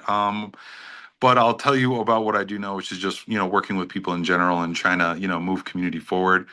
This is a press release from when, really the judge shot down the work that we're doing, and we were not able to proceed with our legal strategy around this, a lawsuit to compel the Air Force to speed up what they were doing. So that was in 2021. There continue to be community meetings and the regular reporting. Every now and then someone gets like interested in it, but really since the lawsuit was struck down, that was the last time that the it was very active. The only thing we know is that based on the monitoring they're doing, the plume is not expanding, but no one feels like very, confident in that. And the plaintiffs here were, SWAP, the New Mexico Environmental Law Center. It's really good to have like a legal partner, New Mexico Voices for Children, which is another nonprofit based here out of Albuquerque. A couple of state senators who were allies of ours, and a group of residents of the neighborhood directly over the plume who were members of our organization that we worked with to bring them in as plaintiffs for it. And I would say that not so much the judge's opinion, but more so what really got us was a lack of political will in general from really the governor's office, who directs, the environment department. This is under a Democratic governor who's very popular, Michelle Lujan Grisham. Has done a lot of positive things and come up short on some others, and we gotta talk about it. But she really touted the cleanup of the fuel spill as a success, as a political success of hers. She ran on for reelection based on a successful cleanup. And I believe that that stance really prevented the Environment Department from going any more strongly on it. There's been a little bit more from the Water Utility Authority and from like smaller like civic bodies, but they don't have the same kind of influence, which is kind of interesting. The Air Force is a little bit untouchable. Like, yeah, it's here in the city, but it's not really impacted by city politics, county politics. The state has more sway, but that's big money. You can't shut down. You can't mess with the Air Force. So we kind of ran into that political wall when it came to the lawsuit. Okay, you could move on. Um, Beware the advisory boards. It's one of my few pieces of advice. We declined to participate. This was like the invitation after, like, come be a part of the community advisory board. You get to provide input. Like, wow, that's great. It's like telling my kids, like, can we eat this, or they want to eat whatever. I'm like, yeah, you can provide all that input, and then I'm gonna make you what you're gonna eat. That's all there is to it. So that's how these advisory boards work as well. They suck up what precious little community energy you all have. Like we talked about, like getting people involved when they're already burned out is hard enough. All of you have probably come and gone from this work. There's years where maybe you weren't quite on it as good. Then everyone gets involved in an advisory board where you're producing little reports that get filed away in the Indiana Jones warehouse to never be seen again. Um, so it is a very reasonable position for you all to take to say, no, from a principled stance, we're not going to be engaging in the advisory board. We've actually been very clear on what the community demands are, and we've outlined who needs to do what and who needs to hold those people accountable. So why are we going to go sit in an advisory board that you're in charge of, that you invite us to your place and you got the little water with the lemon slice or however you set up the meeting? No, we're not going to do it on your terms. And so I just would encourage that, because now years later I could say, yeah, we're still involved. Like we go to the advisory board meetings, even though truly nothing is actually happening. And then as a nonprofit, I can go fundraise off of that. I've been going to meetings, give me $1 million. That's not honest community led work. So have to be very careful on what we agree that we're going to do. Okay, you can go to the next one. Okay, like what we learned. Institutions are good at wasting time and waiting you out. Advisory boards with no teeth, monthly meetings, repeating the same report over and over. And this goes through or through like across a government or military leadership transitions. So leadership comes and goes with the Navy for you all, or your governor or locals. And somehow you're still stuck in the Groundhog Day of trying to get the thing cleaned up. And these large, massive institutions are very good at that. They're very good at just waiting things out. So thinking like you'll just kind of ride the ride until it gets to the end, it's just never really going to get to the end. You got to find a way to push. And then that details are important in the cleanup plan, which is again what I mean referring to the advisory board that has no teeth. But who is in charge of that cleanup? How are multiple agencies have a stake in the cleanup and have to work together on it? It's not going to. There's checks and balances that needs to be a part of what the plan is. There's meaningful public participation where the input that's provided is actually integrated in what happens, and that they have oversight. They get the community, not a couple of representatives, not an elected official even, or anything. Or like again, the advisory board appoints a guy to come at from the thing. No, there has to be meaningful public oversight where we can get accurate reports of what's happening, and that there's enforceability. So there's a timeline with clear benchmarks about how the timeline is, the remediation is going to occur, and that there's consequences for the failure to meet the benchmarks, and that public oversight and participation is a part of all that. So you really need to look at the plan and make sure all of those are critical, because if any of the pieces are missing, they will gladly sign off on a cleanup plan. Maybe y'all have already experienced that. Like there, if your local news were to go ask the spokesperson at the Navy like tomorrow, they'd say, "Yeah, we cleaned up.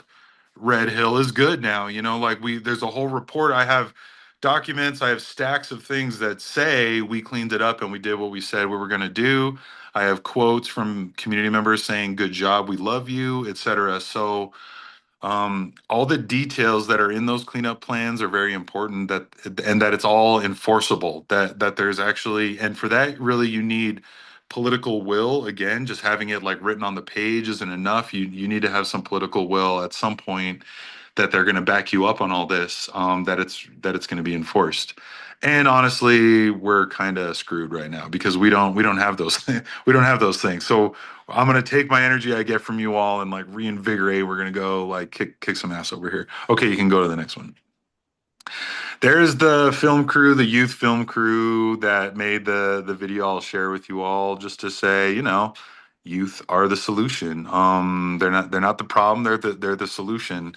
Um, like what was mentioned, we also do a lot of youth work, a lot of decriminalizing of young people. Politicians and the media here wants to lock kids up. They like running stories about how teens are running wild in the streets. But meanwhile, these powerful entities are completely destroying our environment and they just get to skate by.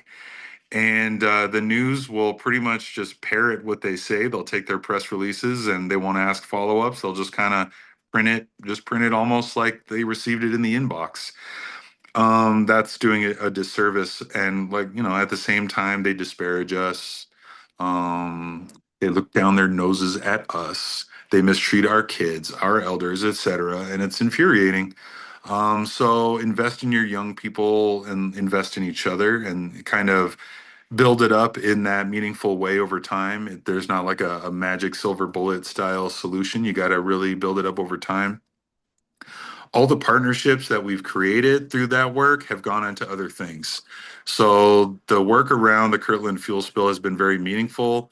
A lot of those people have gone on to do great things. I'm just looking right now. I see Mikhail. He went on to become a full-time communications like organizer.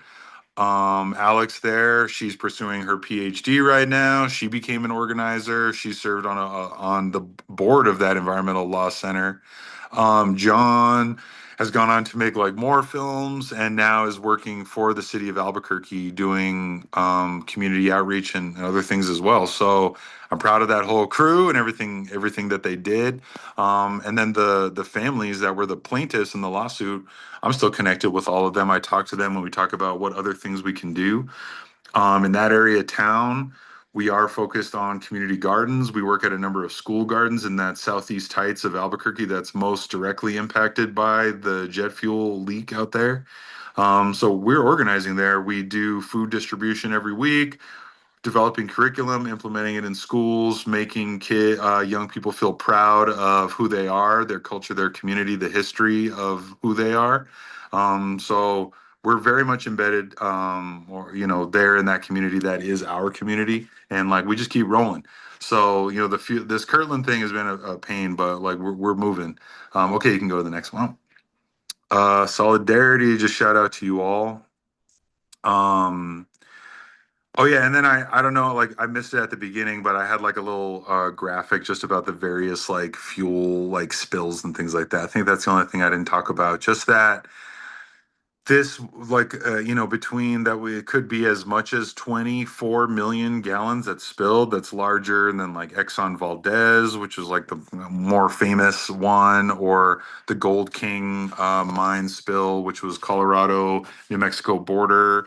The Keystone Pipeline, various like explosions and spills. It kind of like dwarfs all of that, and yet there's not a lot of publicity about it. Like maybe you all don't know about it until I tell you about it. A lot of people that we talked to in Albuquerque had never heard about it. So it's another thing that large institutions are very good at, is kind of covering things up. And maybe it blows up. Maybe it's like everyone in town was talking about it back in 1997 or something like that. And then everyone just kind of moves on. Like they're really, again, good at just waiting you out and waiting out those moments where there is public outrage. Yeah. And then so they just to wrap it up, 500 plus years of colonization and we're still here. Damn it, they have not gotten rid of us and they never will. So we just need to remind ourselves and each other of that. Even when it feels hard in the moment, we feel like we're getting our butts kicked a little bit. No, we're not. This is, we are this land, so they can't get rid of us. They just can't. It's never going to work. So we got to remember that art and culture and language are all assets that we need to share, promote, and be proud of. It's going to be, those are the tools, those are the weapons that let us fight back. Um, we don't have to pick a fight. We can protect air, land, water, women, men, children, the poor, the marginalized, the homeless, LGBTQIA plus, the trans youth that are being targeted, immigrants, legal immigrants, illegal immigrants, the workers of the world. We need to be in solidarity with each other and in that state of praxis. And as you might feel inclined, like, I just need to focus, like, this is my fight. This is the one for me, so I'm going to do that. And as you kind of like bang your head against the wall over time, you realize, no, like, solidarity is needed. All the fights are one fight, and we need to help each other. So I believe that. And I just want to share that. Yeah, we teach our culture and our history to our young people so they feel proud and excited to fight for justice. The history is important. Our history is not taught in schools, unless like we're very successful at getting it taught in some way. Our cultures are not. Oftentimes the cultures and languages were stripped from us to go to school or to get into the professional realm of work, the rat race. So when we're with our young people, we make sure that we give them an alternative to that. And then just much love to you all. Hasta la victoria siempre. We're still in it. We're still going. You know, it's not over. And that's it. We got our butt kicked like a little bit, but whatever. We got big butts. We're not done yet. Um No, so I would say in terms of like tracking individually, that's something that we do. Like nonprofits are doing it. The New Mexico Environmental Law Center does like their own work around it. At different times, we've tried to get different groups excited about it, like universities, to do more of a study. But no, part of one thing to think about that is. Um, Oftentimes like the polluting entity will be the one that jumps at the chance to do work like that, to study the problem, and the studying the problem is another loop that you can find yourself in for decades, like generations of people are studying the problem. So you can, those, they still have value and you can use it to compel action with elected officials, et cetera. But sometimes it's the polluting entity that's most anxious to like, ooh, let's do some more like research. We have like a partnership with the University of da da da da da, and we're gonna do this thing. And then yeah, they do their regular like meetings, and we have not attended those, and it's always in kind of like along with our community. If the community members there decide that they're interested in those the information sessions from the Air Force, and then we would go with them. But those info sessions are a one-way street. They give us information and we take it or leave it. How do you verify the information? How do you provide your own input? You don't, or you put it and they like nod and then it's over.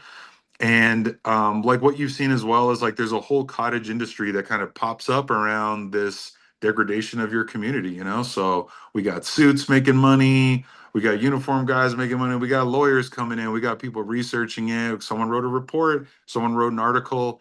Everyone's like getting a little something out of this fuel spill. And when you're in those rooms, you really feel it. And the community is getting very little. So you have to be really thoughtful about those spaces and where you spend your time. And again, you can make a statement in through what you choose not to do and what not to participate in.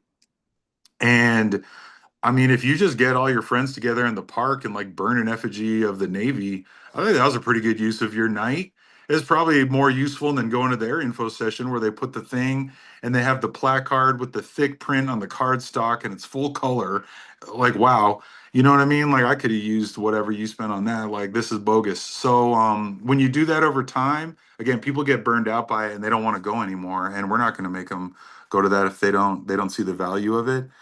Um, Yes, it is. It is like a very that community. There's a high population of military families, but it's not really a military. Like they're all like on the base, kind of, you know. So it's a lot of the whole ecosystem around a massive base like that. You know, it's like one of the top two employers in the city, I think. You know, so but a lot of our members are like multiple generations that live there. A lot of times in the city, it's got to be multiple generations old because no one can buy housing anymore. Um, and so they really, it's like people that we've worked with for a long time. And then when we did outreach, they're like, "Oh, well, I live there. I live over the plume." You know what I mean? And so it was very organic that we found those people, but there's a ton of schools. It threatens the aquifer, and because it's in the heights, it all comes down into the city. So it effectively threatens the drinking water of everyone. And then we always compare it to like Flint, Michigan, where it's like it's not a problem until it is, and all of a sudden it's like an irreversible problem. So let's get ahead of it until it becomes like an internationally infamous environmental disaster. There are still that EDB ethyl dibromide is still being found. They feel the Air Force's basic position is that it's going to clean itself over time and through microbes and the magic of time. And it hasn't happened yet. But so there's much less testing of what's in it and more so test the aquifer. Like, is it in there? No. Did the plume spread? No. All right. Like, we'll see you in a month. And so that's why everything is in a weird place of stasis. But like I said, I am not the technical expert. I'll have to link you up. I'll get your numbers people with my numbers people, and they can go crazy on the content of the stuff. What else? What else you got?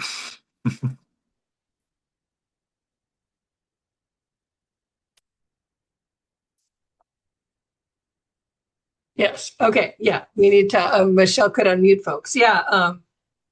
First the parallels between our two communities and what's going on with, Native Hawaiians and all the dirty stuff is always in certain neighborhoods and just the degradation, the Yeah. lack of respect. And yeah, it's chilling. Like it's the same playbook, that really strikes me. So yeah, I did want to let people ask some questions. So I will start with Chris and Michelle, if you could unmute everybody so we can ask questions. Hey, making sure. Okay, it's working. First off, so appreciate your presentation. George, you are infectious and joyous to watch. So Right on. thank you for Right coming. on. I have a lot of questions, but I'll go with one because of time. Okay. And put others if we have time. So gardens. This is awesome. I have had my children in many schools that do gardens, but across the street, what are your concerns having a community garden across the street from contamination or probably on the land that's already been contaminated?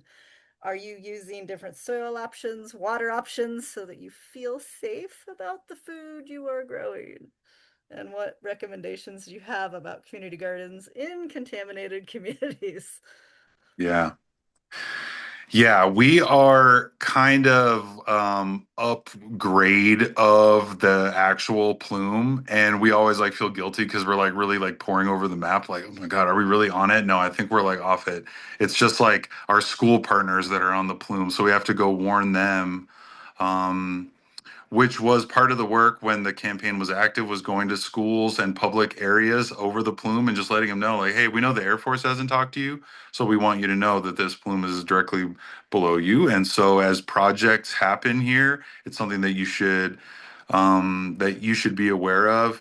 We do soil testing at the garden through like different partners, and we've never had like any kind of issue like that. We did a lot of just remediation of it was an empty city plot that was like totally trashed with broken glass and needles, etc. Scraped everything off of it, had like truckloads of different soil and compost brought in. And that garden, it's over 15 years now. We've been like working that plot, and it's like really improved the quality of everything we're producing there. It's on city property, like we lease from the city, which is awesome, but it means we don't sell it. We can't sell it. Well, I don't know if we would want to, but it's all distributed, through like different means like that. But garden people in general in the city, people that do food work or agricultural, whatever it is, are one of those kind of subsets of the population that was very into the Kirtland work and would get very excited and join in. People that were working the land in Albuquerque were like, "This sounds bad," and understood the severity of it. So there's always been a partnership between growers in Albuquerque and this work. Okay, so was there water also a different water source that you use or test as well? Because the soil sounds good. It's all just city water, which has never shown signs that it's been contaminated by jet fuel. It's more just like mysterious layers of sediment that's like separating them. I don't really know, and a lot of people feel like it could happen. Like at some point, there could be like a catastrophic event or something that just makes it where the plume infects that the water supply like for the city. Um, but no, but there are again like health impacts that are more anecdotal. People see that there's a higher instance of certain health impacts in places that have a concentration of polluting industry, or that could include the Air Force. We have like our pollution alley in right in the middle of like the historic old neighborhoods of Albuquerque, where it's like 90+% people of color. That's where all the concrete pulverizing plants are and everything else like nasty like that. And a lot of studies there, health impact studies, would show those people have as much as a 10-year less life expectancy on average, like compared to another part of town. Wow. What other sad news can I share? Thank you. Okay, I'm going to go on to, I think it was Melody was next, then Tara Sutton and Jamie and Tara. Go ahead, Melody.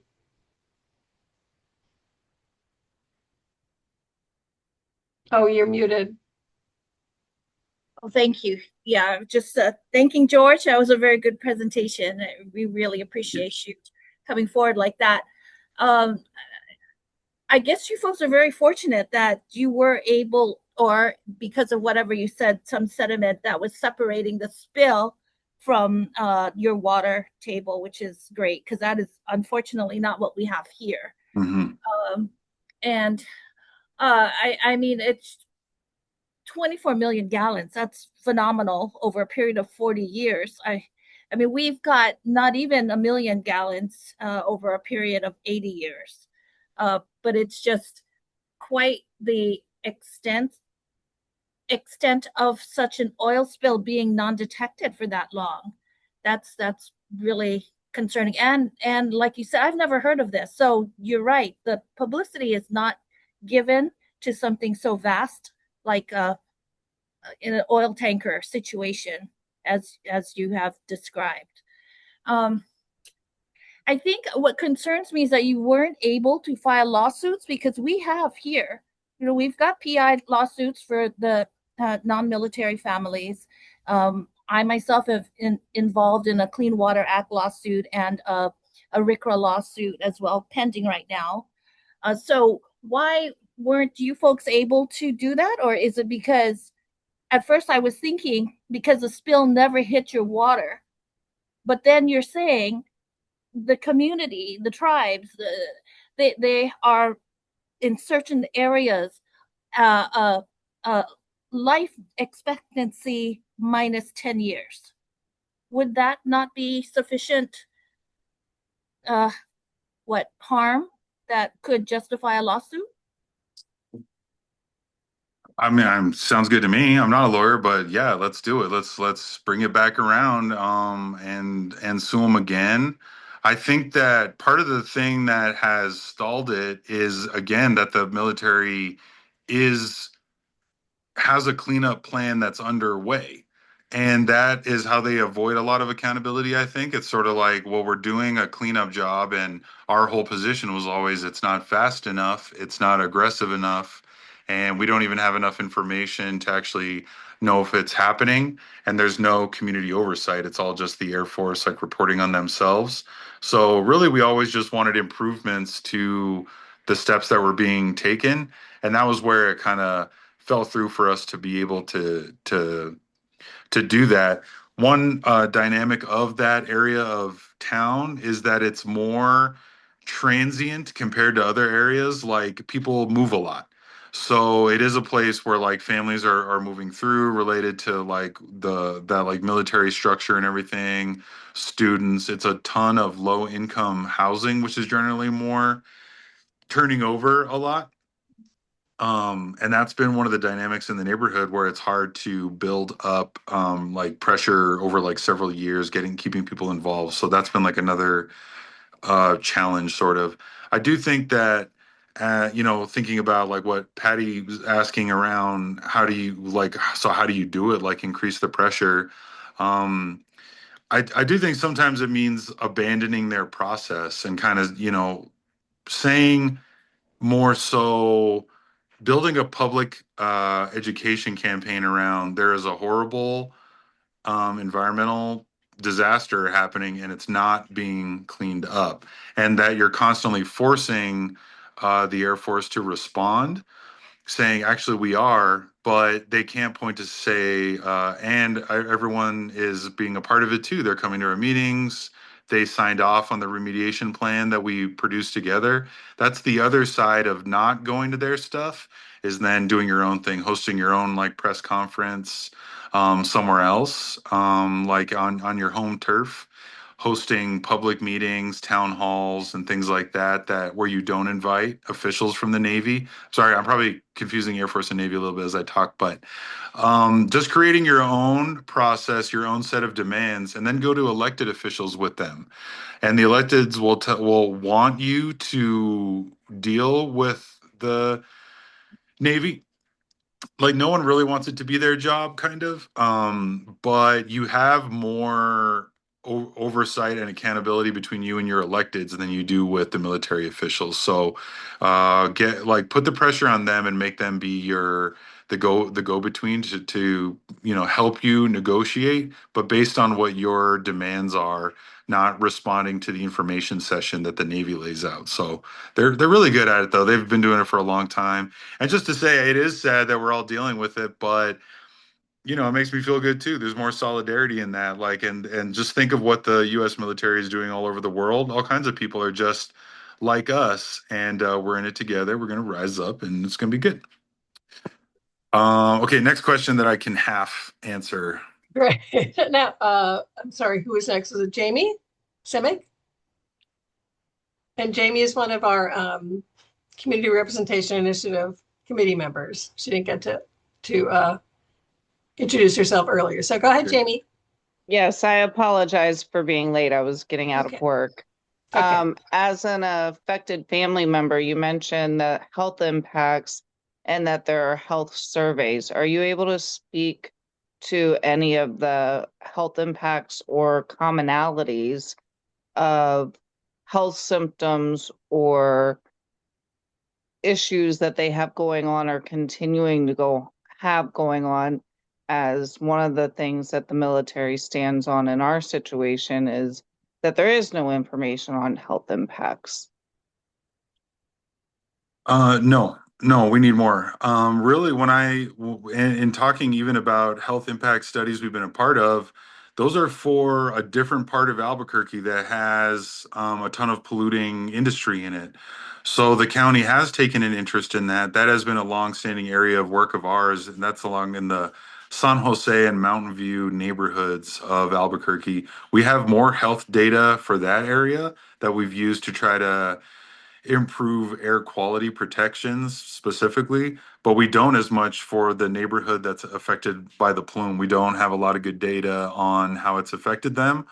It hasn't been an area of focus in general of people that do that. And then the other part, like I said, was that there's just so much turnover there. Like people are in and out all the time. It's a lot of like short term, like apartments and things like that. And my understanding is that that's affected people's ability to kind of like compile data for the area. Also, to what was mentioned, no, I don't know how the extraction wells work. Okay, I don't know how they work. But I do have a lot of information about the cleanup process, what they found, everything like that, that I could forward all on to you all, and you guys could check it out.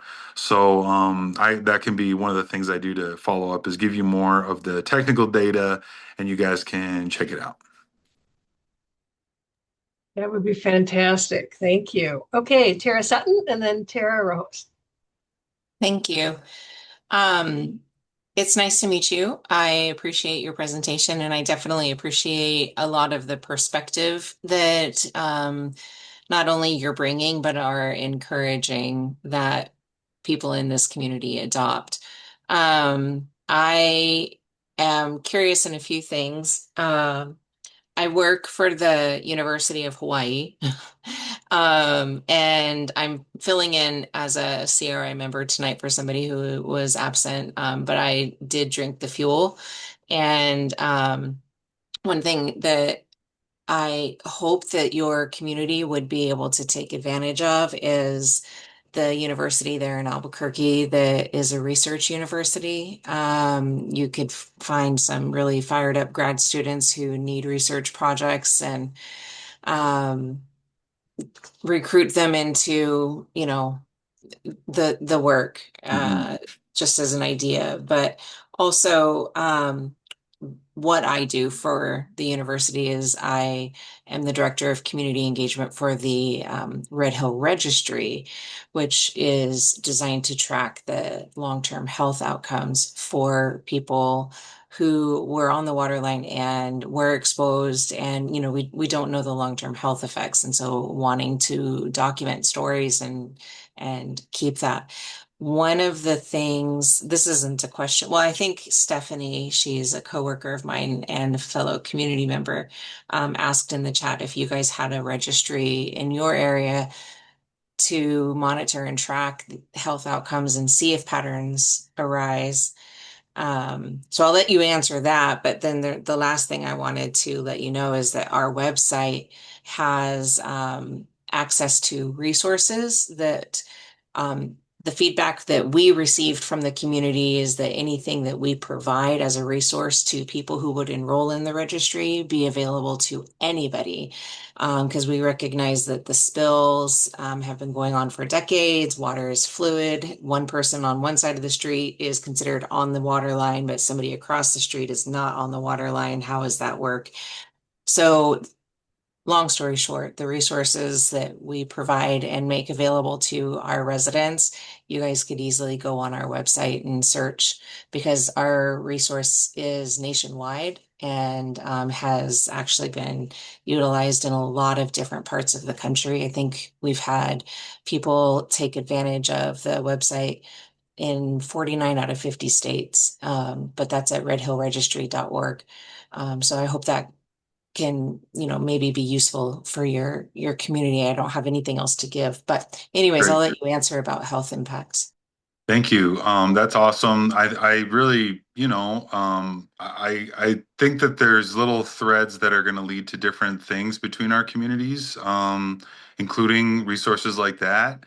And not only, I mean, water is fluid. I mean, it's all just the same water. It's all just, the water of our planet, and we're all drinking the same water, and using the same water every day. That's just like what it is. And it's another thing that's, yeah, it's kind of scary, but it also is something that unites us and kind of, binds our communities together. And it's like something important, and it means a lot. I think that from my perspective, as someone that focuses on, yeah, like community power and people power, it has to be at the forefront. So I feel much better about bringing in, like a research strategy, knowing that there's a really active community presence there, and that people are really pushing, and that their pressure is happening, and then we can start bringing in more partners. I would say, even looking at some of the things that didn't go right for us, when you have a larger group of community members that are very active, getting agitated, taking action, speaking up, things feel good. We have a lot of momentum. Let's launch this lawsuit. Sometimes people kind of ease up a little bit when they feel like there's a strategy in place with experts, like with lawyers and other people. It's sort of like they got it. And then all of a sudden you're like, what happened to all that excitement and energy and emotion we had? Now it's just like a couple of people coming to these like plaintiff meetings, and it doesn't feel as good as it did. So making sure you're always like kind of cultivating that base, like your base of power is your people, as many people as you can get involved. And it is talking about the registry is making me just, want to share this other area of environmental justice work we've been doing is related to a group in New Mexico, more central southern. That's right. They're the Tularosa basin downwinders. These are communities that were downwind of the Trinity test, nuclear test, in New Mexico. They just like in the Oppenheimer movie, they detonated a freaking nuke in New Mexico and poisoned a bunch of people. They've had generational cancer issues. And so that's community work that's been very active in the last 5 years, identifying families and expanding the RECA, that's right, the Radiation Exposure Compensation Act, where it's a lot of workers that were mining uranium, a lot of like native Navajo workers across Arizona and then New Mexico, people in the military that were exposed, and then people of the Tularosa Basin. It's like south of Socorro, which is my hometown.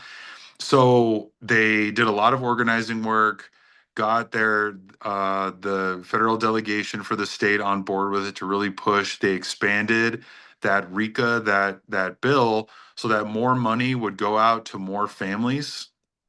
So it expanded eligibility and it expanded what they got. So some families now are like actually getting checks, which is a small price for the government to pay for irradiating, people and destroying generations along with all the other things.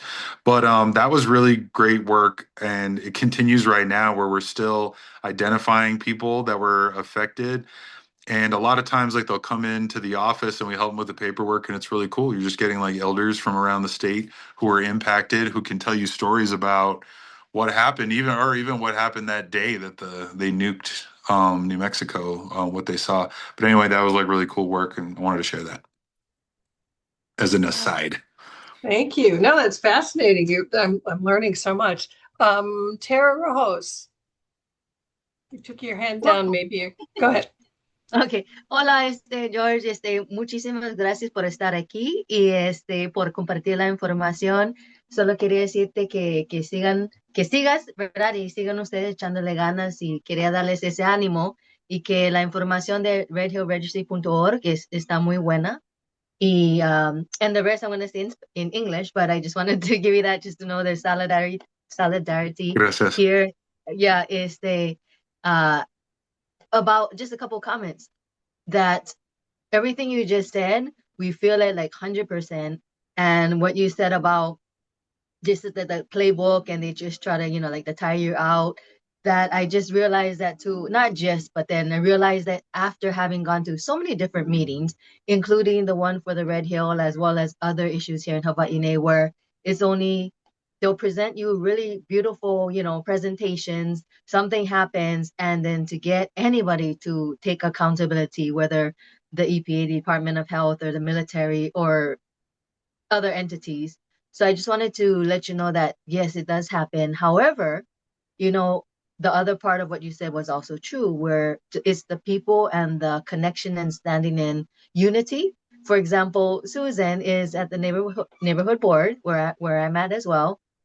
And I happened to make a comment to the Navy regarding the fact that they considered now being poisoned by the water in the homes, Red Hill, that the judge had to toss it out due to the Paris case or something, that it's an incident to service. So I happened to mention that to the Navy rep at our neighborhood board meeting, the Eva Beach one, and I said, so are you making sure to let new military members coming in that the housing they're in, if they're poisoned because of what we just heard all today, that it just doesn't go away, that they can be sick. And so you know what they said? They passed the book along, that they said it's up, they give the information, they have a booklet, and it's up to the landlord. But here's a really interesting thing that Susan pointed out to later, that all of a sudden, a Navy PR rep that was apparently online, that we had never heard of her before, she stepped in before the Navy rep could answer and said, oh, that's something that has to be directed to the DOI or something, right? The DOJ or DOI. Yeah.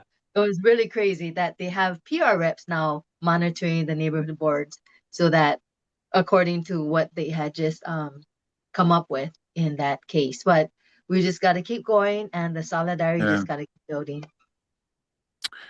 Right on. I appreciate that. Thank you. Thank you for sharing. I'm just humbled to be here, and I'm honored to be invited. And yeah, another tactic that we've used before is using IPRA requests to see how much the government is spending to fight one of these issues. Like what did you spend on addressing what our demands were versus how much did you spend on PR, on your legal Mm. team, your legal strategy, hosting those meetings, etc. And and then all you get is the information, but then you use it with the public again. Like, look, this is how they do you. This is how they use your tax dollars to fight against you, and it's just another way of highlighting the contradictions and getting people pissed off so that they join your fight. And again, like I said, I mean, overall, we have not achieved our goal here, but so many good things have happened coming out of this, like this work, this campaign that happened around Kirtland, developing and meeting people, and it does impact the cleanup process. So you get small concessions along the way, and it's really, you can't underestimate also the power of just being that watchdog, because honestly, Mm. it's like, damn, can you imagine if you guys weren't watching the stuff that they would be doing, and if you weren't raising hell about it, it would be even worse. So it can be frustrating when you're not getting all the way there, but you get a lot of good things like along the way, and we really feel like that's how we want to go about our organizing work too, that everyone that's involved is walking away feeling like I got something out of that. I didn't just go get disrespected in a meeting. I built community. I built with other people. I learned about myself. I learned about them. I feel stronger in my community now. I feel like people got my back and I got other people. You're coming away from the process feeling better than when it started, even though we didn't get all, we didn't get it all, but we want people to come away from these experiences feeling good, and like that is where their energy is best used, is in doing this kind of organizing work together. And that's like the vibe I get with you guys. And I know that you have these meetings where everyone just shares awesome ideas. You go around and everyone's got a good idea. You're like, we should do all this stuff. And then you do it, and then you're like, wait, like, what's going on? We didn't win, but we had like really good ideas. And so it at a certain point, it's like, you have the knowledge and all these good creative ideas and everything, and it's just like kind of putting it together, and finding that awesome way to do it. But the U.S. military is a mighty foe for sure. So it is really hard, and but these victories do happen. It happens all the time. So those are important stories to share with each other and with young people too. Like they can be defeated. It happens. Installations get shut down. Things get cleaned up. We're not going to expect big things from the EPA during like this administration. Um, but we're just going to keep moving on. Like I said, 500 plus years, we're still here. So we can handle a couple more years. I would just like to say it would be very cool if, your community, our community, and the other communities. I know oh gosh, there was another one just had a jet fuel spill, I think on the East Coast. Just to get together for a Zoom and like compare notes, like, hey, we did Yeah. this and that, what worked, what didn't work. Yeah. And just that feeling of solidarity. So we're not like all isolated when Hmm. we're being gaslit. Yeah. It's Yeah. just yeah, I think I would love to see that happen. And I guess you Yeah. already We answered my question. we should do The it. EPA here is like they might as well be in the Navy. I mean, it's like they're Hmm. doing nothing for us. And the other thing is we don't have an environmental department at the state level. It's under the Department of Health, which I is see. ridiculous and underfunded, and they're not too much of an ally either. So yeah. Hmm. Oh, go ahead, Tara Sutton. Um, Sorry, I keep forgetting my camera's here. I need to scoot. Um, you mentioned something, Susan, about getting together with his community with our community. One thing that we have learned, Stephanie and I, with the Red Hill Registry, we've found other registries, and there's actually networks of registries, and there's like quarterly meetings where just all these registries get together and they're like, what kind of battles are you facing? How are you getting through it? So like exactly what you're describing. And because, there isn't really a great playbook for setting up a registry. But on that note, that would be a really cool thing I don't know how to set it up. I'm not connected in those ways, but to try and find other communities who are experiencing these types of issues, because obviously they exist all over. And especially with jet fuel in particular, like, we know that that's happening in a lot of different places. And to say that we don't know the long-term health impacts of an exposure to jet fuel when there are as many jet fuel spills as there are and as many accidents that do happen, it's under-researched. And so you have to really wonder, why do we not know so much about the exposure to jet fuel? And so if you were to be able to collectively get these communities together and have these conversations, there's that strength in numbers, just as you were articulating, the fight for LGBTQ and trans youth and, just all of the different minority communities pulling together, because it's not one fight. It's not 10 small fights. It is one big fight. I misspoke, but you see what I'm saying. I think that would be very cool, and it could end up being very powerful, if nothing more than encouraging each other and learning how to grow and learn from each other's efforts. Then I think that alone, but I think it would be more than that. Especially because when we're looking at, sorry, I'm going to keep rambling, but when we're looking at the polluter being the United States military, there are a lot of military families who are impacted, as well as minority families, because the military preys on minority communities for its enlistment numbers to begin with. But I digress. The fact that military families get impacted in these in these residential communities, or just these spread out areas, what you end up with is people who are residents of all 50 states in one tiny little area that get exposed. And then when they are constituents, you're looking at DC, you have representatives of all 50 states in one place. And what they need to realize is that their constituents from across the nation are being impacted in each of these little pockets that seem very small. So like this little Red Hill spill for us, it's this island out in the middle of the Pacific. All of Congress, it didn't make national news. Congress didn't really understand what was going on. Me, as a military spouse, I tried calling the representatives here in state and was immediately shut down, because I'm still a resident of Alaska living here because of my husband's orders. We don't change our residency. And so when I call my representatives who are in Alaska, they're like, what are you talking about?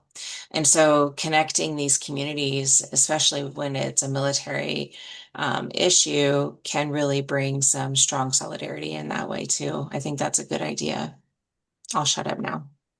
Yeah, and I would just shout out Climate Justice Alliance, are really awesome partners that we're involved in, and Grassroots Global Justice is another one that they have a whole analysis around the environmental impact of military bases, U.S. military bases around the world, and Climate Justice Alliance is something that organizations can get into this alliance, and it's useful because you get to learn about other similar communities everywhere, and just that, I'm sharing things from my own little perspective here and everything, but not everyone in the community is ready to get into all that. They don't really want to think about like the specter of the U.S. military and everything, and that's okay. There's always like common ground, and we can talk about how we're both affected by something, and you can always lead with your values. That's always a good way to enter into your messaging, finding shared values that you have with somebody, and then building the conversation off of that instead of like butting heads immediately over like your political identity. It's pretty easy. I mean, everyone on all sides of the aisle drinks water, so it's something that you can do. Great. Great. Are I there any see more?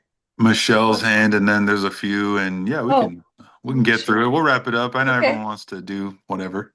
Oh, Michelle, I'm sorry, I didn't see your hand up. Go ahead. Yeah, I just wanted to chime in on the solidarity possibilities of our shared plight in this community, and seeing and mahalo for coming and sharing this because it makes us feel less crazy because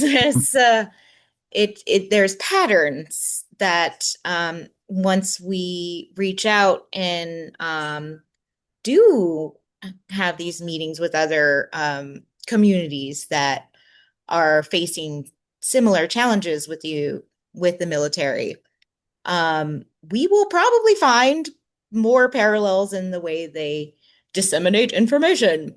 And that is power.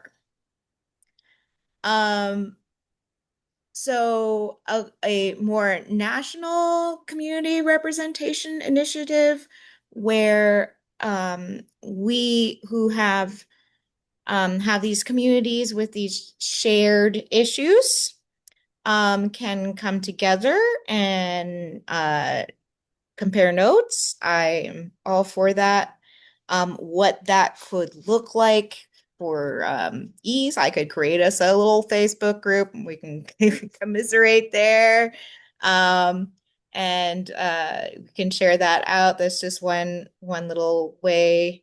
And just to share our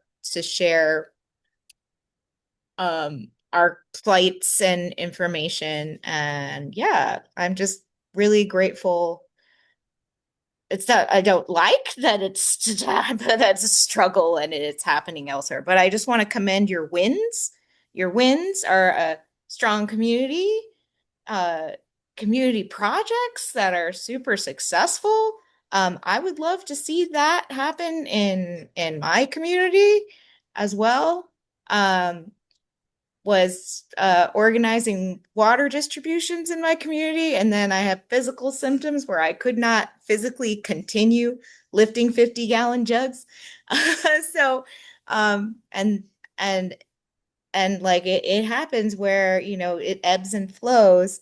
And I would love any support and information from mutual communities on how to reignite the unification aspect based off of not winning but uniting, right? Because the military, the United States military, they're warriors, they fight. That's all they know how to do. We are activists. We're caretakers. And so we come from a different perspective of the United States military as an entity is designed to protect and blow things up. We like to have things be beautiful and grow. So when we come at them in their world of a battling, there's no winning because they're the military. This is what they do. What we win at is the unification and the people uniting and creating and building and growing and cleaning up. So we got to stay in our lane in that realm and just not speak truth to power. Yes, we speak truth to power, but we speak truth to power in our unification and our actions and our aligned actions. And I'm just so happy that there's other communities out there who are taking amazing aligned actions and creating just unification. I would love to get to a point where the CRI has, video interns going off to grad school. Like, let's get there. Yeah, right on. Yeah, the communication is so important. And then, sometimes it is like there's enough momentum at multiple sites where it turns into more of like a national project, or, we start getting more help. And then once things get popular enough, then you can start getting that political will. Like a lot of organizing had to happen around the communities affected by the radiation here, before the senators jumped on it, and now they tout it. It's one of their big things. They're running on it. It's in their ads. But there's a lot of groundwork that got us there. And the military, and then like these polluting corporations as well, can pit us against each other, or it's like a race to the bottom where they're like, you're really going to be poor if you don't let us like build whatever we want here. Right now, it's happening with like the data centers. They're trying to build them everywhere, and you feel like you're going to miss out. Everyone's like, we're missing out. We're missing out on like the data center money if we don't build it here, and that's really complex as well. And we do a lot of work around fighting to stop the nuclear chain in New Mexico. So it's like we have every aspect of like mining the uranium, transporting it. We have the labs where they do the research on this material. We have the bases that are storing all these weapons and everything. And then we have facilities to dispose of it. And that's been another one. Like they want to build a rail line to haul like high risk, like the most dangerous irradiated material like waste. And it's sort of like we don't want it here, but we also don't want to build anywhere. We don't want it in Arizona. We don't want it in New Jersey. We don't want we just don't want to build this thing. This is terrible, and it involves us all talking to each other because yeah, it's like a shared fight. I don't want them to mine it up here and research it and then ship it to go to your guys like backyard either. So us like communicating is so important because these big environmental issues are all completely shared. Everything that's happening in our states is affecting each other. So yeah, this communication is great, and it was great to be here, get to talk to everyone, hear from you all. I feel very invested in the work, in the fight. You're definitely going to win. I just can feel it. Might take a little while, but you're going to do it. A lot of wins along the way. And I'm always happy to talk about community organizing, not, this nonprofit world where we're trying to use the nonprofit structure to advance the things that we want. Youth development, the integration of our stuff. I'm always down to talk about it. So, you guys know me now. You got a home out here in Albuquerque and stuff. When you're out here, you come say hi, and we'll talk more. But I've really appreciated the chance to connect with you all. Yeah, thank you so much. This was so inspiring. Thank Thank you. you. And yeah, we're definitely going to be in touch because I think we're really interested in getting this community across the nation and starting with our two groups. Yeah. Yes. Let's do Oh, it. yes. And shout out to our Madison and Rosalie, who were integral for the CRI meetings, like up until recently, because they are going to get their masters and yeah, And they're awesome. PhDs. Yeah, Yes. Yeah. PhDs. So yes, I Yeah. guess we do already have that. So We yes, we do. do. Yeah. Yeah. Awesome. Okay, well, thank you, George. You can stick around if you want to or go to bed, whatever you wish. We just have a few announcements. So thank you so much. Really appreciate it. Sorry I had trouble with the PowerPoint, but we got it No there worries. and I'll Thanks, share it with everyone. everybody. Thank Good you. night. Okay, so announcements. We have our Walk for Vi, June 20th. Chris and I got the bandstand paid for and the trolley paid for. Those are the two biggest things through our grant money through Pacific Foundation. Yeah, yeah. Anyway, We should not that's all good. mention who Yeah, yeah. without permission. Oh, that's right. I'm sorry. Through somebody. But anyway, that's we feel really good about that. I'm going to let Tara do the Red Hill Registry announcement next. Thank you. So the Red Hill Registry is, as you all know, tracking long-term health impacts from the exposure that we all experienced and providing resources to everybody essentially.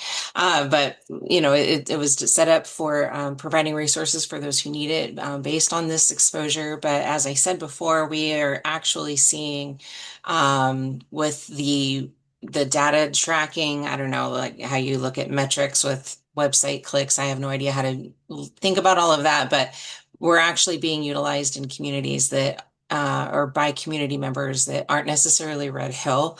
The things that they're searching is that was really encouraging just to know that the resource we provide is that useful. And that is something I just want to shout out to the community members who have provided input to the registry along the way. We do have a community advisory work group, but we take everything to heart. It's not one of the deaf ears thing to placate the community, but the way that the our public resource directory is available to everyone, that is a direct result of input from the community through focus groups that we did last year and community surveys and the community advisory work group, as well as a plethora of other things about the registry and the way it's been designed. Anyways, I'm rambling, but next week we will be starting a second round of focus groups and community surveys. So I really hope that people will watch their emails. If you are subscribed to the Red Hill Registry's update list, you'll get an email. The CRI has agreed to share our email blast when it launches, which is going to be on Tuesday. So if you're subscribed to either the CRI's email update list or the registry's email update list, you'll get that information. So be watching. And what this focus group is hoping to get information about is how is the registry doing? How are people understanding the registry, its mission? What does success look like in people's minds? And, we have a large number of people who began enrollment with that pre-enrollment step that everybody does when you first come to our website. And then there's a gap of people who haven't completed enrollment and taken the final steps to fully enroll in the registry. And so we're wanting to know, how can we close that gap? What can we do better? Is it something in our design? Are the questions triggering? Is the survey too long? Just anything. We just want to know because tracking the long-term health impacts is critical, and we want to, fight the unknown with knowledge. So anyways, redhillregistry.org to check out our website. If you want to subscribe, then redhillregistry.org/subscribe. Easy peasy. And then if there is anybody who's interested in participating with our community advisory work group, we are actually taking applications. And so that is, I'll put everything in the chat, but that's redhillregistry.org and then /CAW. There's actually 2 members of the community advisory work group on this call. So it is very helpful. We meet every 6 weeks. The participants have given input on everything from how enrollment is structured, how the resource directory gets utilized for the community as a whole without anybody being left out, how our instruments were even created and how they're measured, what kinds of symptoms we ask about on the survey. Since we don't know a lot, we went to the community and we're like, what are you guys having? What needs to be on this survey for people to be able to fill it out and let us know? So anyways, I'll put those in the chat, and I would really love to see whoever would be interested in talking with us every 6 weeks. I will be quiet now unless somebody has a question about the registry, then I'll keep rambling. Any questions? Okay, thank you, Tara. I think you covered that really well. So next I'm going to have Jamie do a couple announcements about HR 186 and also the VA survey. I know it's really late for Jamie. Oh, yeah, Jamie's still here. Do we need to unmute Jamie?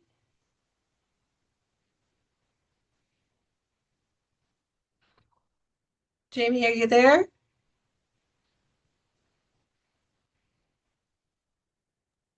Okay, well, I can speak to that. I don't know if did she have like a presentation, or was she going to just provide an update about it? Not sure. You know what? Let's go to Mia Lisa about the EPA drops the limits for the PFAs, and then we'll circle back and see. And if she can't, I'll have you cover it. And then I want to hear if there's any public comment. So, Mia Lisa? Sure. I'm Mia Lisa Otis for the CRI, representing the community of Oahu. This evening, I want to talk about a major environmental and public health issue involving forever chemicals, also known as PFAS, and recent changes proposed by the EPA. This past Monday, EPA repealed some limits on forever chemicals, making it not necessary to completely disclose the health risks. Scientists have linked PFAS exposure to serious health problems, including kidney cancer, weakened immune systems, developmental issues in children, and other long-term health risks. In 2024, the Biden administration introduced the first federal limits on 6 PFAS chemicals in drinking water. The goal was to reduce contamination and protect public health. However, according to this New York Times article, the Trump administration's EPA announced plans to roll back some of these regulations. Specifically, the EPA plans to remove limits on 4 PFAS chemicals while keeping restrictions on 2 others known as PFOA and PFOS. So those are going to stay on, but with restrictions. The EPA is proposing to drop or rescind drinking water limits for these 4 PFAS compounds that I've practiced saying. The first one is Genix chemicals, also known as HFPODA. The next is PFHXS, which is pyrofluorohexane sulfonic acid, PFNA, which is pyrofluorononoic acid, and PFBS, pyrofluorobutane sulfonic acid. The agency is also extending compliance deadlines for water utilities from 2029 to 2031. EPA Administrator Lee Zedlin defended the move by saying the agency wants to regulate PFAS the right way, arguing that the previous rules may not survive legal challenges and could increase costs for water systems and consumers. The administration also announced nearly $1 billion to help states address PFAS contamination, and I don't think $1 billion would even cover Hawaii, but that's just my opinion. Critics argue that these rollbacks weaken important health protections. Environmental advocates and some members of the Make America Healthy Again movement say that there's already overwhelming scientific evidence that PFAS are dangerous and that delaying regulations could put more communities at risk. Even if it's 0.005% parts per trillion, no amount of PFAS is safe to drink.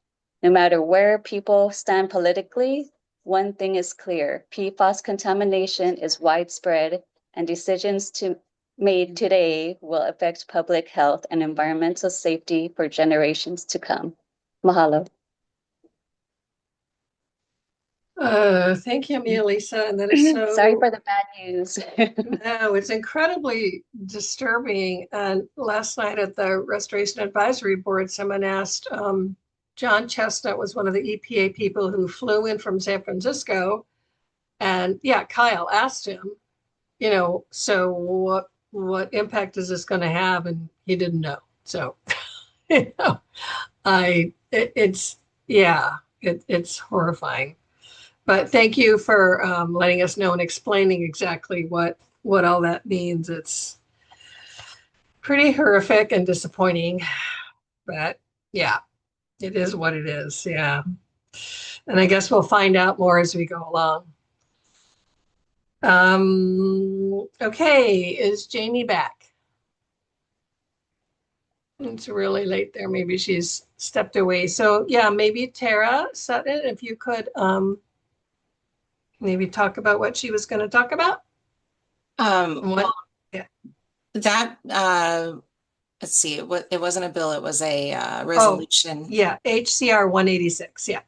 It has passed, and that was something that came from Representative Templo.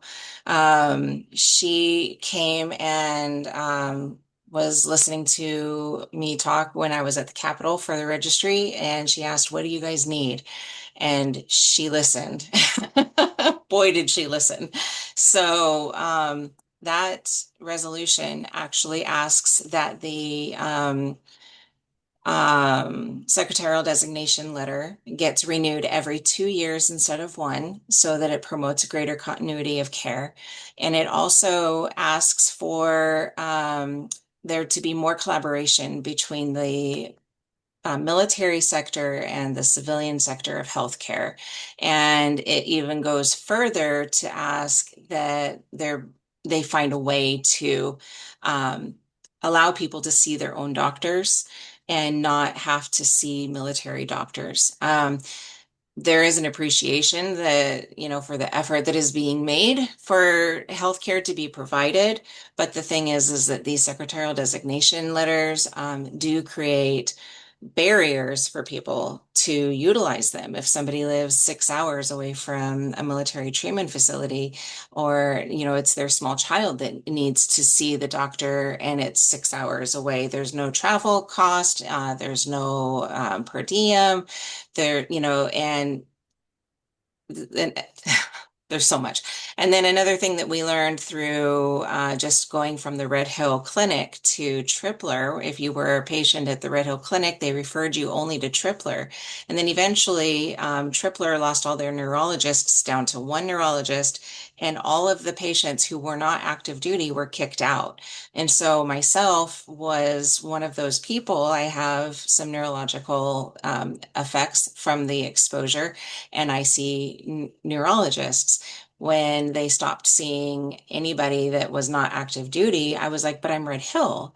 I'm a military spouse of an active duty. I have TRICARE Prime and I'm Red Hill, and it didn't matter.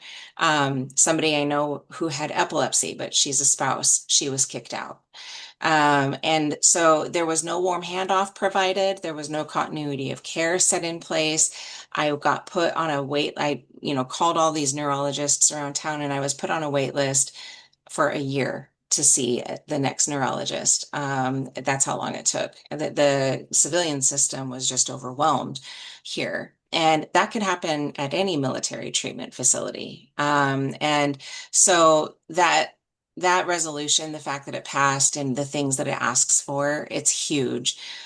Being able to see your own provider, even the National Academies of Sciences, Engineering, and Medicine, some of the things that they promote is for greater relationship between the patient and their primary care provider. And if the secretarial designation could support that recommendation, then that's what it would look like, is some sort of a voucher system or something, so that they can still provide the healthcare and the military take up that bill for it, but you have the relationship with the doctor that you trust, that you're established with, and you don't have to travel 6 miles to get to. It's a big deal that passed here. It's a local thing, and we need it to move on up and become a national thing, but this is an amazing start. Yeah, great. Thank you. Yeah, I'm so thrilled that was passed. I think a lot of us wrote testimony for that. So many yeah, people. thank I you. testified on the first day that it went through, and there were 23 pages of testimony in support of just that. Yay! It just warmed Great. my heart. Yeah. We do have wins. Yes. And then Jamie, I know she had an announcement about a VA doing a health survey. I guess I can just kind of read what I have. Yeah, so Jamie will let us know at one of our noon meetings that VA is doing a health survey, and it includes questions about Red Hill. And so that's important because it's really acknowledging that there were health impacts from those affected by the jet fuel, the Red Hill, what have you. And so she just wanted to bring that up, that there is a VA doing a health survey, and it includes questions about Red Hill. So that's pretty important. It's like an admission that, oh yeah, things happened. So, and then I want to open it up to public testimony. I'm willing to stay. I know we're at a little bit after 8, but I'm willing to stay. I'd love to hear from anybody who wants to speak from the community. Please just raise your hand. Yes. Sherry Pollock, who looks an awful lot like Dave. It's amazing. that last speaker, I didn't catch his name, and then but anyway, you guys are talking about hooking up with him, and then another. I think this is absolutely brilliant because I think in every state in the nation, the military has contaminated the water, everything, and so and then someone else was talking about we're kind of being siloed. That okay, we got our little group here, we got no impact. And someone said hey, I'm from Alaska, and I called my Alaska rep. They're going, hey, that concerns me. But if we had as many states as we can get connected up in a coalition, and we have to come up with a name for that coalition to meet and come up with, if all of us are like, okay, we've got this many sites that are contaminated, the military has done nothing, and in each state, the folks from those groups contact their representative, we could hit the entire Congress. This is brilliant, and I think that you guys have hit on something really great. And I think trying to get us, if you just got 3 groups, great, but the more, because every state has multiple sites and multiple people who are suffering, and they're all being, like you said, siloed. They're all being ignored because they're in their tiny little community. But we have a national possibility here, and I think it's really, really strong. So I really hope that we can bring these other, put it out there somehow to maybe out through the, whatever networks we can, to invite them to come in. And like, if you're feeling alone and you feel defeated by the military and they've contaminated your water and your land and they're just ignoring you, then contact us. Let's get together and work together. I think this has some power. So anyway, this is maybe great. Patty can let us know about a June 2nd meeting for Shutdown Red Hill Coalition. Yeah, what we thought was to use our next meeting on June 2nd to review what we gained from George in terms of this idea of, trying to link and network with more communities. But we need to get our heads together first to see that we're all on the same page and have the same goals with this concept. So start small. When I talked to George about this whole thing, we both agreed that it should start small, because we're very confident that we can find communities in all 50 states and around the world that share the common enemy of the US military poisoning land and water. So we're confident about that part. But the reason we want to start small is that we really get a strong foundation and base to be able to go out and network. So George said, we wanted to do this 2 years ago. We didn't follow through. So he said, we really got to follow through and network again, link up. So the first step would be June 2nd, if all of you can join in and brainstorm. And then I told George then we could meet, just with him even. And I'm sure he knows a couple other communities just in the, Southwest region. But, we talked about Pat, right, Susan, in the last Pat meeting? Elder, yeah. But you know what? I would hold off on him right now. Yeah. To be honest, he's such an expert. We're going to need him. But I think in terms of a base building thing, yeah, he can come later. But anyway, so that's what it is. June 2nd, we're hoping to build on this. Then we'll network with George and then see what the next steps are. Yeah. Brilliant. Thank you, guys. For those of you who are newer, I'm sorry, David, go ahead. No, brilliant. Thank you very much. Yeah. So Shutdown Red Hill Coalition was a group of groups, like Sierra Club and different groups that got together to shut down Red Hill back in the day. And we did, it's getting shut down and cleaned and whatnot. So at this point, I think the group is looking for kind of a pivot to, okay, where do we go now? Because it is being shut down, but there's this whole remediation, that needs to be done and water testing and so much. So that's what the Shutdown Red Hill Coalition, that was its origin, and that's kind of where I think it's going to shift to today. Of course, we know Community Representation Initiative was created by the EPA because they got so many comments that we wanted to be in on the conversation with the Navy and the EPA on their administrative consent order. And of course, now we know that we did so well that they didn't want to talk to us anymore. So, yeah, so that's the difference between the Shutdown Red Hill Coalition and the CRI. I mean, although I go to the Shutdown Red Hill Coalition meeting, so there's intersections, but I think that would be really good to. I won't be there. I'll be in California that day, but we can catch up. Oh, go ahead, Patty. Susan, when the link comes out for the June 2nd meeting, can you still send it to the CRI members? Yeah, join? if could somebody get it to me early, a couple days early, and then I could. Yeah, I think, yeah. As soon as Madison sends it out, I'll resend it to you also. Okay, and then I'll share that with everybody else here. You know what I'm wondering? And this is obviously for discussion. Would you guys think of merging Shutdown Red Hill Coalition and CRI and make it really community-based and not EPA Navy-based? Because CRI to me is a Navy EPA construct. And And they're right not now, meeting with us anymore. yeah, no, but it's still what they formed for the community. Yeah, And I think that's something we CRI can discuss among ourselves. See yeah, what we. of course, Yeah, of course. But yeah, what but I think yeah. is to take you guys, your existing body, all your representatives from different groups, you as the chairs, whatever, just move the group over and you guys can still be in the lead or, whatever.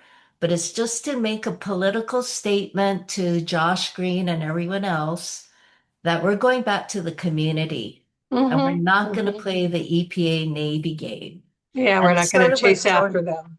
yeah, what George said. And I think we would scare them because they know then that we're back into the community and we're relying on ourselves, not them.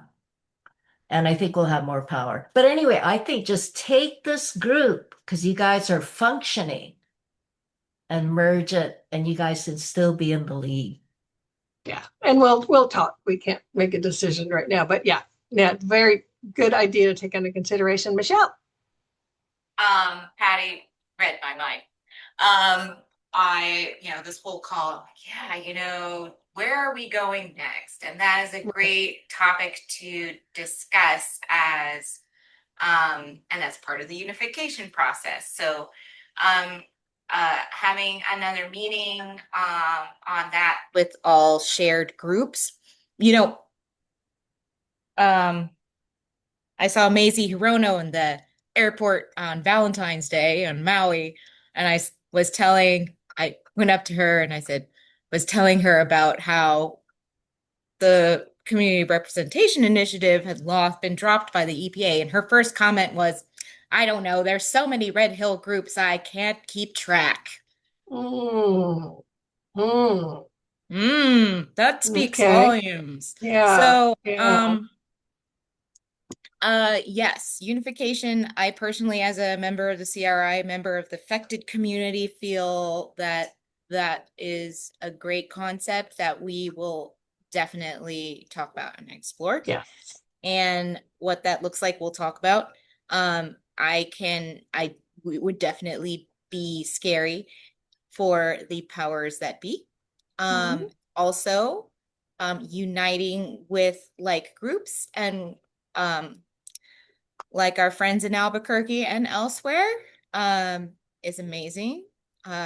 What we could do is create playbooks of how this success was organized by the Shutdown Red Hill Initiative. Coalition Initiative. And then because that was amazing, game-changing, and a pivot point, also in uniting various different movements So I just got to commend you guys for the work that you do. And I'm just looking forward to talking about that because that's very exciting. That's very good. And like, yes. Right. Anybody from the community? I'm so grateful. I know we had a lot of people, but I know it's a long meeting, so some people dropped off. But I'd love to hear from anybody who would like to say anything. I am going to capture, I've got to stay after, someone's going to have to help me capture all the comments. Oh, Susan Picola Davis. Hello. Does she need to be unmuted?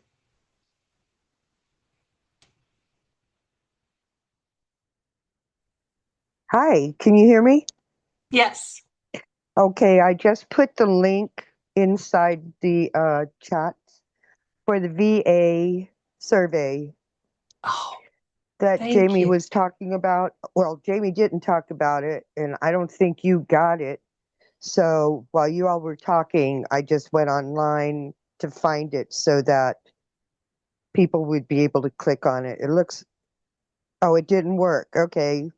Chris, you know why? Because I was typing in the link. Did it work for you, Tara? It worked for me, I found MOAA. it. Yeah. Yeah, I Okay, used I part might of have what you misspelled put in something. because it didn't work initially, but this Oh. works. Yeah, Cool. under Tara, it's got the one that works. Yeah. Okay. Thank you. Oh, You're thank you welcome. so much.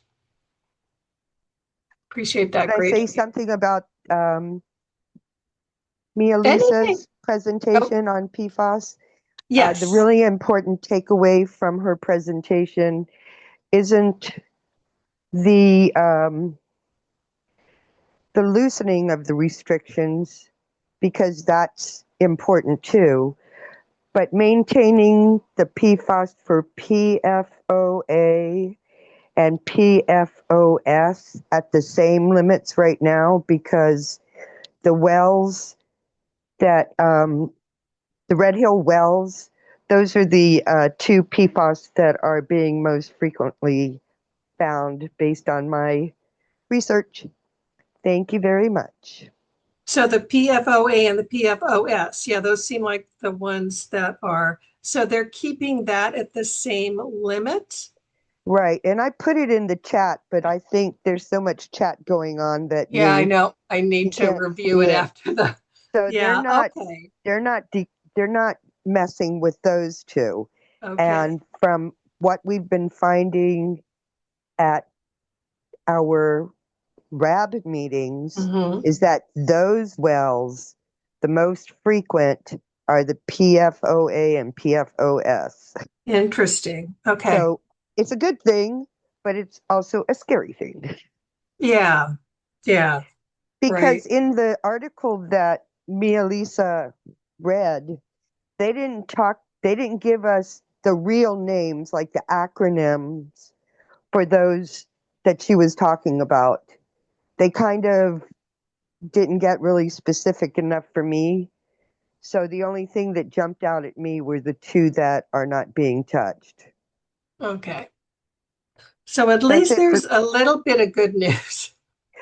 Yeah, and also to say that everybody on this call needs to realize that you guys have had wins. It's not Yeah. all losses. And if Yeah. somebody sat down and just started listing them, just the legislature this year, getting the secretarial designation extended by 2 years, you can't do that very easily in our state legislature. I took a lot of participation, and yet that's a big win for those that need it. Yeah, there's Yes. caveats about being able to use it that Tara brought up. However, the main point is that not the caveats of use, but that they have it now. They have it extended. You have it extended every 2 years. So Yeah. you have to look more towards what is positive about what you're getting, in my point of view, and I'll stop my preaching. Thank you. Yeah, no, you make a really good point. In fact, I think it was Sherry and David. Is David still here? You know, a couple years ago, they had like a wonderful, I know they kind of organized it. It was a big picnic at out Magic Island. And it was just kind of that to celebrate, you know, the wins. And so we probably kind of need to do something like that because you're right. It just um we need to show the positive out there, the wins, so it's not just all doom and gloom because that gets old sometimes. So yeah, yeah, I like that. That is absolutely true. I like that idea. Yeah. Walk for Vi. Yes, yes. Malia is there. Yes. Any updates from the Walk for Vi? I did announce it June 20th. Oh, I did want to say that maybe we can skip a June CRI meeting and really focus on the Walk for Vi. Does that make sense?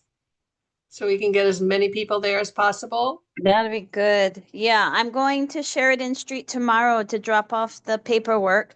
I printed out the receipts that Chris sent me so that I can explain that the check will be on its way and show them that. And then at least they can keep those forms together and try to be organized with our stuff. And then, yeah, once June 1st comes, we pushing hard. Al will be pushing. We got all of our Lahui pushing. Trying to get interviews, news items, getting it out there, blasting it on the social media. It's been a little quiet because people tend to forget the date, but once June comes around, and people will be getting it on the calendar. So, yeah, I'm And then and the excited. graduations will be done. May is Yeah, graduation. graduations will be So done. So yeah. it'll Yeah, be good. And we get the bandstand, and so and we yeah. got a trolley to get because people are Uh-huh. going to park in Kapiolani Park, take the trolley back to the beginning of the parade, except for a few of us that are going to stay back with the booths and stuff. Okay. And yeah, so we still got to set up, like if Ernie from Board of Water Supply can talk, Al's going to talk, you know, get our Yeah, and then we speakers. got Al already got the we're all set on the walkie-talkies for our security, so that's all set. Good. So everything is pretty much underway. All right. Yeah. Security? Security, we will have a blend of two different groups. So Great. we'll have, All yeah. volunteers or? Oh yeah, all volunteers. Wonderful. Okay. Wow. It's coming together. I'm so excited. Okay. Oh yeah, Yeah. we'll So get volunteers. we'll focus on that.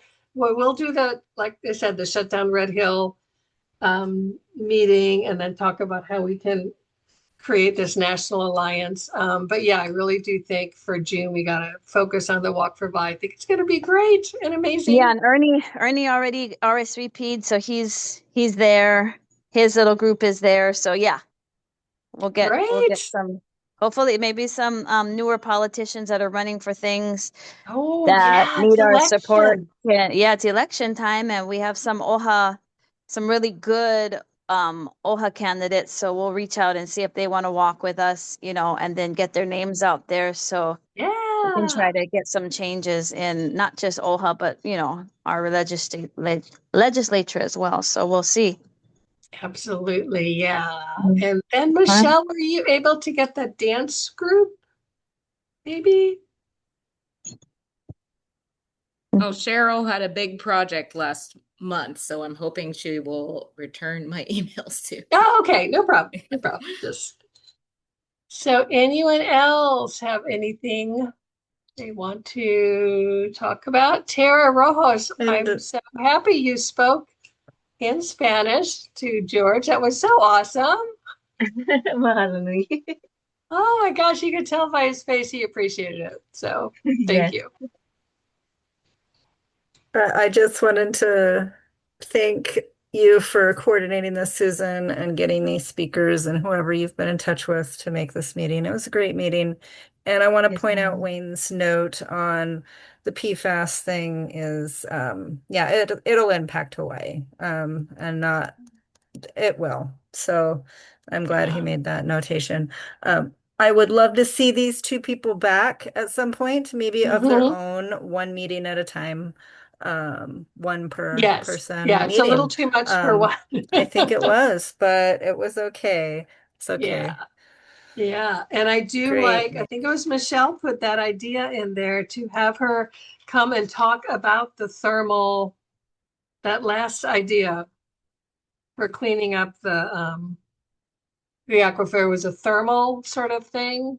I'm losing track of what it was called.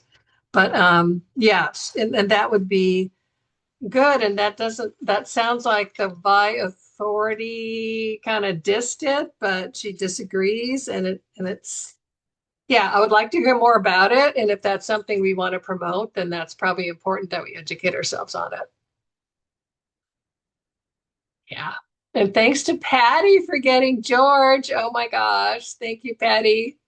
You are our contact, and he's so inspirational. And I want to we're gonna just say that it was Ernie Lau like 4 years ago that alerted me to Kirtland, oh so that I did the research and then, got a link to George, but it was Ernie who brought up oh Kirtland to begin with. So credit to awesome. him.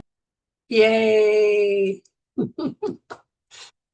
Okay, if there's not anything else. Oh, wait, Michelle, if you can stay on because we got to capture all the chat questions that yeah.